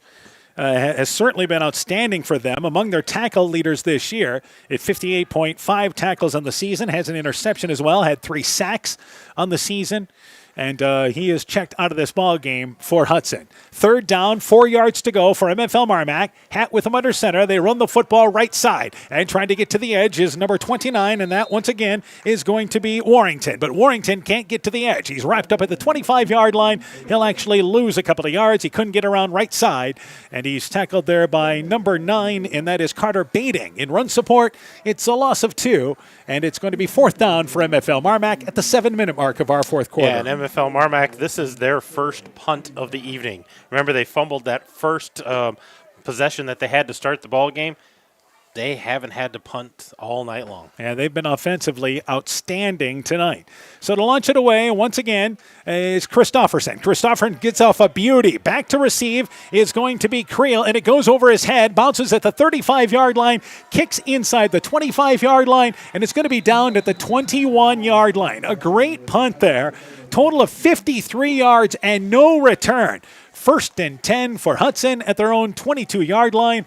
And that punt right there just kind of typifies how the game has went, as that ball was able to bounce past the back to receive for Hudson. Well, when you haven't punted all night and you're in the 4th quarter of a 35-point differential game, and then that punt just rolls and rolls and rolls, that just adds injury to insult for the Pirates. And by the way, Hudson has to take a timeout here, as they look like they are going to go to the bench as well. I don't think either coach expected to see this tonight, but we'll have subs finish things off. 6:21 to go in the 4th. Bulldogs in command, 55-3. Let's take this break. When making up a to-do list, don't forget to include servicing your car at Edie's AC Delco Service Center in Garnavillo. Your car should have the best care, and Edie's will make sure of it. Stop in or call 964-2186 to make an appointment. Tires worn out? Well, Edie's can replace them. Need a tow? Call Edie's at 964-2186. Kay, Lynn, and Todd invite you to stop by and fill your car's tank with fuel at Edie's AC Delco Service Center in Garnavillo. Edie's open 7 a.m. Mondays through Saturdays. Hi, Justin Birdnow here from Birdnow Chevrolet of Monona. I want to take a moment to extend a heartfelt thank you to all of our incredible customers and the amazing local athletes who have shown us unwavering support over the years. Just like you, we're all about the winning edge. That's why it's our goal for our customers to feel like they have scored big when they leave our dealership. Stop by today or visit us online at birdnowmonona.com. And remember, you have to get to our place. You'll love the way we treat you. On 1st down, 10 yards to go, Hudson gets a gain of a yard on the play as they went to their bench and ran the Number football. 3, Blake Taylor with the carry there to gain that 1 yard. Taylor is a sophomore, 5'9", 157 pounds, so we have some substitutions. Van Dyke in at quarterback for Hudson. Still the same formation. They'll run spread. On 2nd down, 9 yards to go. They run it once again there with Taylor. But Taylor hit in the backfield and going to be dropped for a couple of yard loss. Hunter Christofferson, a sophomore, into the ball game. 6'1", 215 pounds. Makes the play back behind the line of scrimmage. It's a loss of 3. It'll be 3rd down and 12 yards to go. So number 14 into the game, Dalton Krause, is a senior in there for MFL MarMac. 5'9", 150 pounds. Number 10 as well, Isaiah Stryker, a senior, 6'1", 165. Number 30 into the game for MFL MarMac, Carter Stryker, a junior, 5'10", 155 pounds.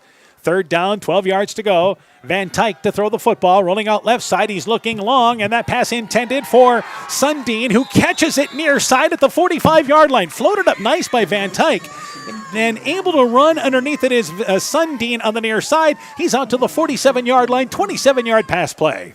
Yeah, nice pass there by Van Dyke. That was number 9. That was Bading on the reception there, and you said that was a 29-yard catch, correct? 27 yards, 27 and it was. Again, Carter Bading, a senior, 5'9", 159 pounds. It was number 9, as you mentioned, that caught that ball, but a good job running underneath it. First down, 10 yards to go. Even harder to keep track of who's into the game now. They toss it right side. Here's Taylor trying to get around right edge. He does. 50-yard line inside MFL MarMac territory. Where he's down to the 46-yard line. Picks up 6 on a sweep play to the right side. It's second down, 6 yards to go. So Bading still in the ball game for, once again, Hudson.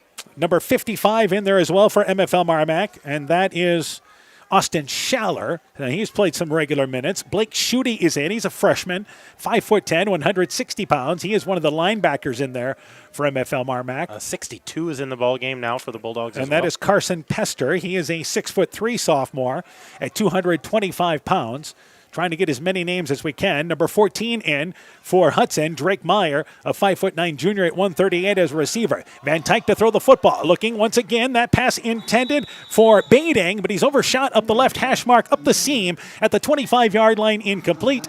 It will be again now third down and long. Into the coverage, number 6, Sawyer Keener, into the coverage for MFL MarMac. And nice throw there by Van Dyke, and it actually hit Bading, but he turned the wrong way. He turned outside, should have turned inside and maybe able to haul that in. So we're down to about the 3-minute mark in our fourth quarter, salting things away. Number 21 just checked out for Hudson, Austin Klegel.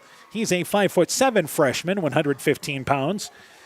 Just checked out of the ball game. He went out as a receiver the last play. So here's third down, 5 yards to go for Hudson. Low snap and the busted play as it got back to Van Dyke, and he's going to be swallowed up for a loss. It was a low snap, really disrupted the play from the get-go, and MFL MarMac has a meeting in the backfield. As number 10, Stryker back there, as is number 62, Carson Pester. It's a loss back to the 49-yard line. It's going to be fourth down and 7 yards to go for Hudson. And number 67 for MFL MarMac, he just checked in the ball game. He's a down lineman for them. Caleb Zurcher, sophomore, 5'11", 175. Also into the game is number 40, and that is Cale Anderson, a senior, 6 foot, 175 pounds. Looks like number 7 in the ball game as an outside linebacker. Blake Schutte, we mentioned him. Yep. He's a freshman, 5'10", 160. Here's fourth down for Hudson at their own 49-yard line. Van Dyke to throw the football. Looking up the seam, the pass intended there by Bading, who catches it down at the 35, inside the 30 to the 25-yard line. Van Dyke laid it out well for Bading, who hauls it in, tackled at the 26-yard line, seam route up the left side. Yeah, 25-yard completion there from Van Dyke. His receiver, who was that, Dan? Number 9, once again. Bading with his second catch on this drive, and he's made a couple of nice catches. That one a little more in traffic. So down to the 26-yard line. Hudson would like to get a touchdown in this ball game, trailing 55-3. 2 receivers to the right, 2 to the left. They continue to run out of pistol. Van Dyke rolling out right side. The pass caught far sideline. That again is Bading. Bading goes inside the 15-yard line on the far sideline, and they'll move the chains as he picks up 10 yards inside the 15 to the 14-yard line. We're down to 1:15 left in the fourth. Yeah, that was a nice pickup there, about a 12-yard gain, I believe, or 11-yard gain. And by the way, MFL MarMac just rotating players in. Cashton Decker into the game, 5'11" freshman, 145 pounds. First down, 10 yards to go for Hudson. Down to the 15-yard line, and MFL MarMac may not have enough players on the field. We got everybody moving in and out. Timeout on the field by MFL MarMac. 1:02 to go. 55-3. I promise you. Back with the finish after this. Mom, yeah, put that on my to-do list. There is more and more on my to-do list every day. I can hardly keep up, and I have to make sure everyone is paid. But who has time for the bills? You know who can help with that? Who? Elkader Tax and Bookkeeping. They not only do taxes, but specialize in bookkeeping services as well. Has your to-do list gotten too long? Want help? Give Elkader Tax and Bookkeeping a call at 563-245-2154. Strawberry Building Supply offers all your building materials for residential and commercial projects. Whether you're building from the ground up, remodeling your home, or a weekend project, we have the materials you'll need. We are an authorized Milwaukee dealer for all your Milwaukee tools. Strawberry Building Supply also has everything you'll need for your pets and livestock. Stop into Strawberry Building Supply today at 413 West Mission Street, Strawberry Point, or call 563-933-4579. So it's first down, 10 yards to go for Hudson to the 15-yard line. Both teams have 11 on the field. Let's get going. Here's the snap back to Van Tyke with an empty backfield. 3 receivers to the right, 2 to the left. Van Tyke flushed out of the pocket, throws it short at the 10-yard line. Pass intended for number 3. That was Blake Taylor out of the backfield. It is incomplete. It'll be second down and 10, inside 50 seconds and counting in our fourth quarter. And Van Dyke always comes to the sideline here to get the play from his coach. So time is ticking here. We said Hudson would love to punch this in.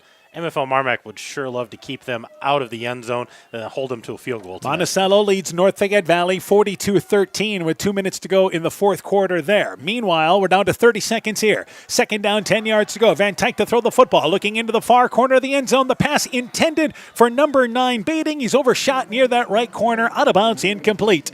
And it'll be third down and 10 yards to go as Van Tyke comes over to the sideline, and Hudson may be content to realize that that's going to be it. And for MFL MarMac, what a show tonight, offensively and defensively.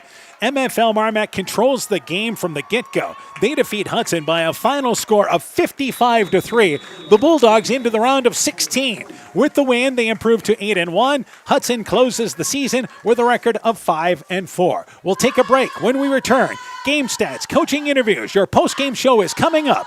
You're listening to MFL MarMac Playoff Football from KCTN Sports.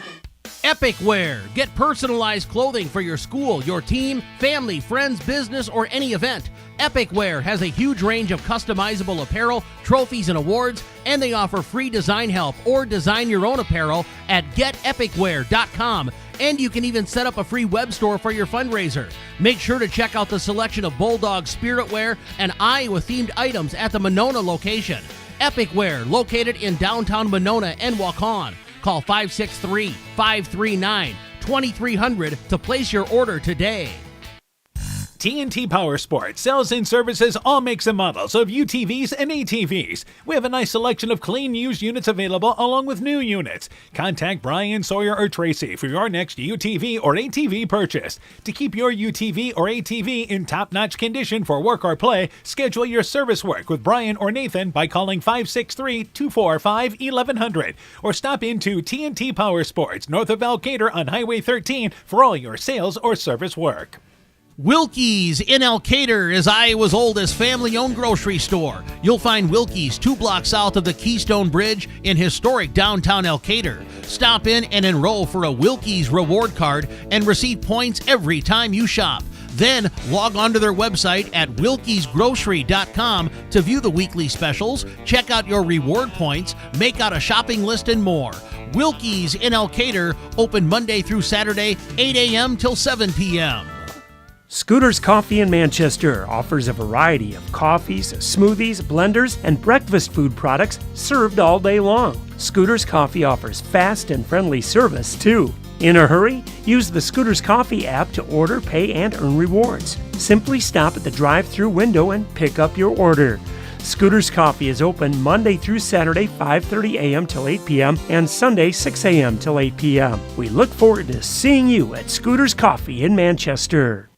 Broadband is more important and versatile than ever, and you no longer need a home phone to utilize Neat's fiber broadband service. Freedom plans are now available to all subscribers on Neat's fiber network in and around Farmersburg, Luena, Monona, Postville, and St. Olaf. With speeds up to 250 meg, Neat's managed Wi-Fi is also included at no additional cost. Call today for more information on Neat's new Freedom plans and enjoy reliable, super-fast broadband internet service from Neat. Call us at 539-2122 today to discuss which Freedom plan is best for you.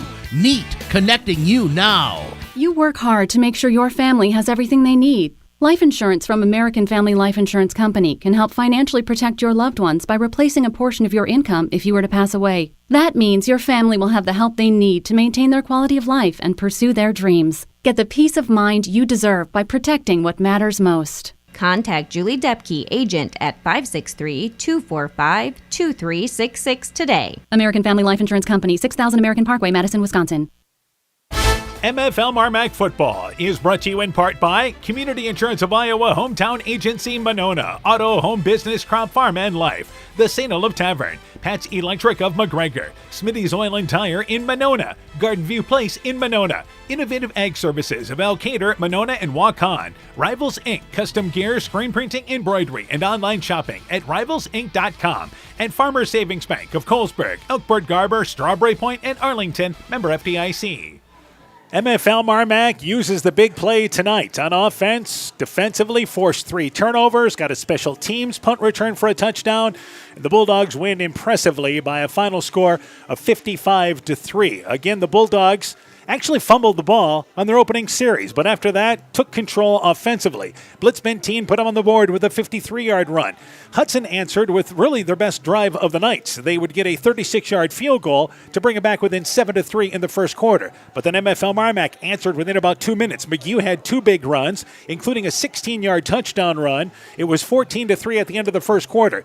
In the second quarter, Blitz Benteen had a 9-yard run, Radloff a 90-yard punt return, and Radloff then followed that up on the next series with a 62-yard run. The Bulldogs led 34-3 at the half. In the third quarter, Blitz Benteen hooked up with Powell in the first series on a 54-yard swing pass. Later in the quarter, Blitz Benteen hooked up with Radloff on a 6-yard touchdown pass. Then they finished off the scoring hat with Christofferson on a 45-yard pass, and Cranbeer ended up making 7 of 8 PATs in the ballgame. 55-3, your final score. MFL MarMac victorious over Hudson. We're joined by Coach Aaron Hammond. Let's go through the individual totals, and let's start with MFL MarMac. We'll start on the ground for the Bulldogs. McGew had 8 carries, 102 yards, including that 16-yard touchdown. Powell had 6 carries, 53 yards. Radloff, that 1 carry, 61 yards. It was for a touchdown. Blitz Benteen, 5 carries, 99 yards, 2 touchdowns, a 9-yard, and a 53-yard touchdown. Elias Hatt with 2 carries for 10 yards. Halverson with 1 carry for 3 yards. Warrington 1 carry, -2 yards. 24 carries on the ground, 326 yards of offense on the ground alone. In the air tonight, Blitz Benteen was 2 for 2 for 60 yards. He had a touchdown of 54 yards and another touchdown of 6 yards. So both of his catches were for touchdowns, or passes were for touchdowns. Hatt was 1 for 5, 45 yards. That was a touchdown. Radloff had a catch of 6 yards for a touchdown. Powell had a catch of 54 yards for a touchdown. And Christofferson had a catch of 45 yards. That was for a touchdown. So all 3 catches were touchdowns. 105 yards of offense in the air. A total of 431 yards of offense for the Bulldogs tonight. That's impressive. They had rushed for 300 yards in the first half, actually passed the ball in the third quarter for a couple of touchdowns to give them a bulk of the yards. But again, they took over up front and dominated this ball game. We have an update. Price Rochford actually was injured in the ball game for Edco in the second half, a broken arm, from what I'm told, with the score 21-6. So it is Don Bosco leading that ball game against Edco and on their way. So we'll try to get you an update there, but bigger concern there for the Rochford family there with Coach James Rochford as well. Yep. As Edco trailing Don Bosco at the half, 21-6. We will try to see if we can get you an update as soon as we can on that ball game. Meanwhile, for MFL MarMac, it was big plays tonight. Big running plays, big passing plays. They win by a final score of 55-3. A quick break. We'll be joined by MFL MarMac football coach Dan Anderson when our postgame show continues after this. People's State Bank is locally owned and locally managed with 20 convenient locations in southwest Wisconsin and northeast Iowa. If you're looking for a place where you're more than just a number, but still have access to convenient technology, we're it. As a community bank, we're proud to support many of the local charities, county fairs, community events, and more. When you become part of People's State Bank, you can be confident that you're standing with a good cause. People's State Bank, community-minded, just like you. Member FDIC and equal housing lender. It's back to school time again, and that means the fall sports season is in full swing. Dr. Mark Foey, Dr. Jessica Wilkie, Dr. Courtney Wicken, and the staff of Family Dentistry Associates of Monona wish all of our area cross-country, volleyball, and football student athletes a very healthy and successful season. Get out and support your local school sports teams this fall. Family Dentistry of Monona, where health-changing smiles are created. MFL MarMac Football is brought to you in part by Vorwald Enterprises, Inc. in Monona, Conoco Floor Covering in Monona, Ashbecker Building Supplies in Rossville, Bruins and James Insurance, your Grinnell Mutual Agent in Monona, Culligan Water Conditioning in Elkader, and by Meyer Collision and Service Center in Guttenberg. Welcome back once again to Monona. MFL MarMac victorious tonight by a final score of 55-3.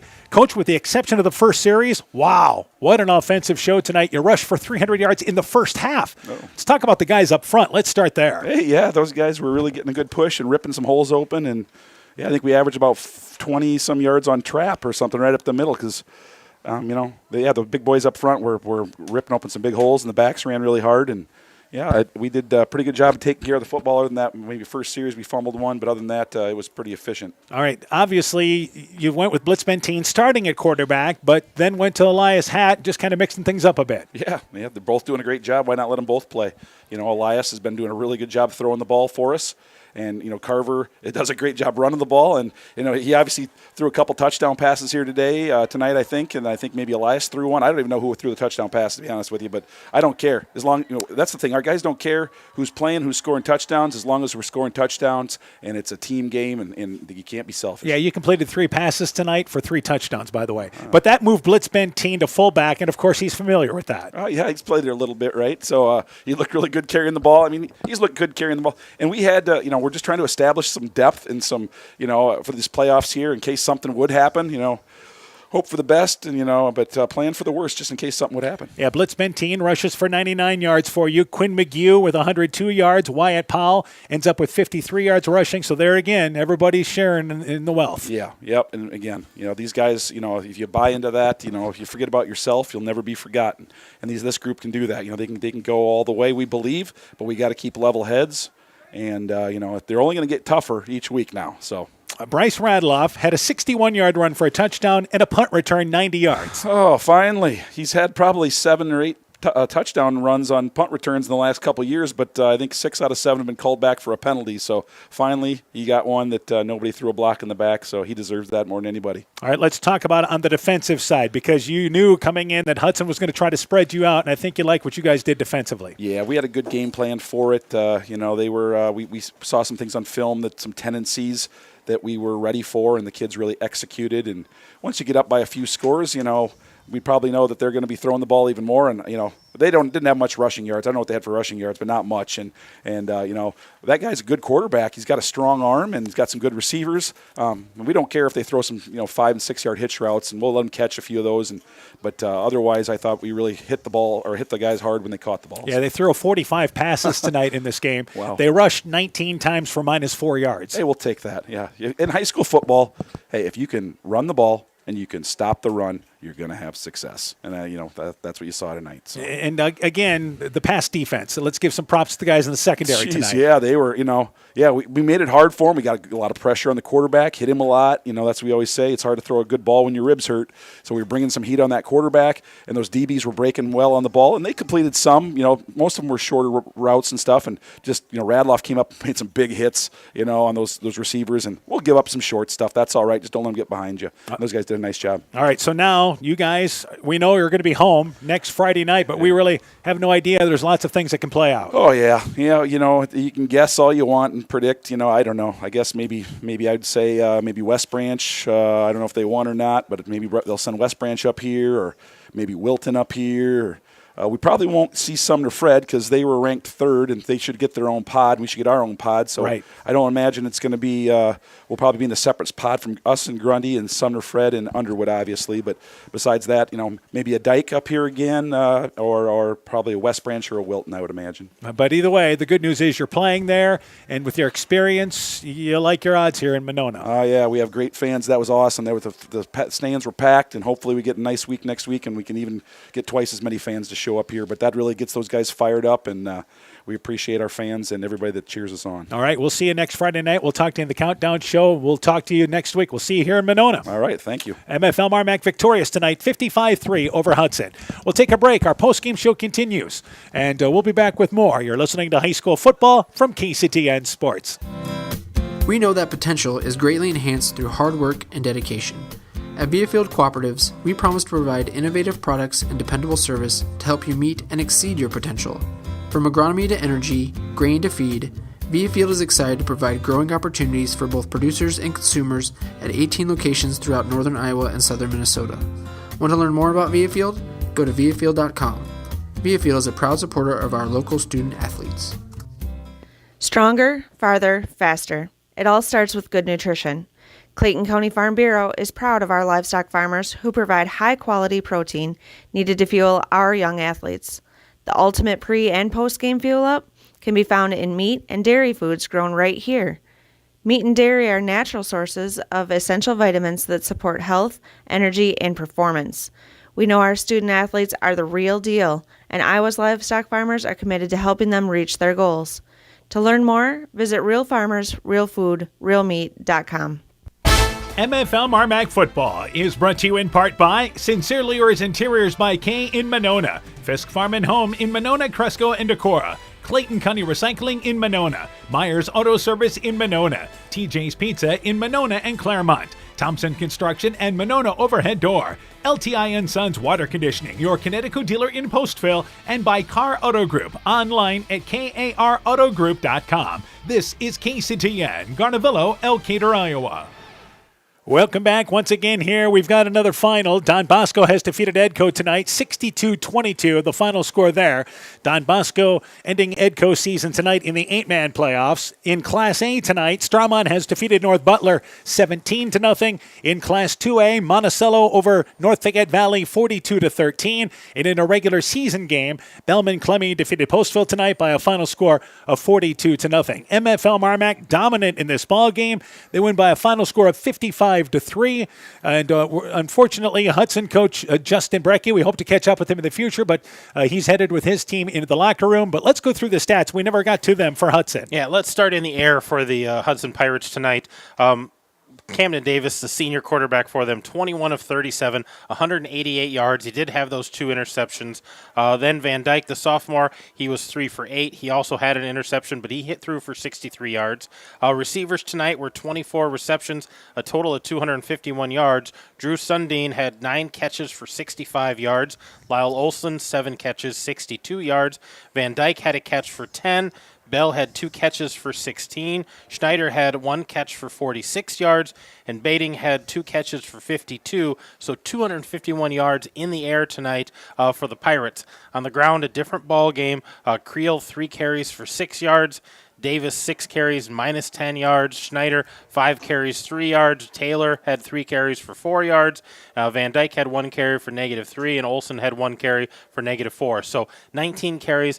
A loss of 4 yards on the ground. So the story for the Pirates tonight, in the air, a total of 247 yards, the bulk of that in the air tonight. Yeah, you like the game plan Hudson had coming in. We're not going to try to run at MFL MarMac. We're going to try to throw the ball around, use the short passing game, and had some trouble maintaining drives in the first half. Still completed, again, a good percentage of their passes. 21 of 37 for Davis, 247 yards. But MFL MarMac rushes for over 300 yards, and that was in the first half. And Blitz Benteen, 99 yards. McGew had 102. They spread the wealth. Powell, 53. Rattle off a 61-yard touchdown run. And this is what MFL MarMac has done this year, controlled the line of scrimmage against most teams. Well, and you heard Coach Anderson talk about it. They don't care who gets the touchdown. They don't care how they get the touchdown. It's a team sport. They just want that ball in the end zone, and they spread the wealth. Whatever's working, they just keep pounding away. And I think the kudos goes to those boys up front. The guys in the trenches making those holes and leading the way for those guys who get the glory of the touchdown. But just a dominant effort tonight up front, both sides of the ball, limiting anything on the ground for the Pirates and opening up the big holes. All right, so our next broadcast will be next Friday night. We know we're going to be here in Monona. Countdown to kickoff begins at around 6 o'clock. Game time at 7 o'clock here on KCTN. As far as local teams, we have MFL MarMac and Starmont still alive into the postseason. And, of course, the next pod pairings come out at 10 a.m. tomorrow morning. But MFL MarMac, the good news is they'll be home. Starmont will also be home next Friday night as well. They're both number 1 seeds. Yeah, both of those are district champions, so they get to host at least for the next round. And we would expect, especially MFL MarMac, to host that third round, but we'll worry about next week first. And those pods will come out. They'll be in groups of 4, so they'll kind of know what their path is to try to get to that dome. And I think for both Starmont, but especially for MFL MarMac, that's the goal. They want to get there. They've been knocking on the door. They've been close. They took care of business tonight and kind of sent a message that this is for real, and we want to get back to where we want to be. Yeah, this looked like a team that with a mission. As MFL MarMac victorious tonight by a final score of 55-3. Bulldogs improved to 8-1 on the season, and once again Hudson closes the season with a record of 5-4. The Bulldogs victorious, so our playoff action continues next Friday night. For Coach Aaron Hamann, I'm Dan Behrens. My thanks to Dakota Hamann for running our camera tonight, also for Michaela Erickson for running our studio show. For a complete recap of tonight's ball game, highlights, scores, and more, go to KCTN.com, click in the Sports tab. This has been a presentation of KCTN FM 100 Sports. It's pretty unusual for a bank to be 100% employee-owned. And Freedom Bank wouldn't have it any other way. Employee-owned means we're not just your bank. We're your friends and neighbors. We value being active community partners, and we believe in donating generously to local causes. We empower success, not just for our customers, but for our communities as well. Visit Freedom Bank in Elkader, Monona, Postville, Waukon, and Decorah, or online at freedombnk.com. Member FDIC.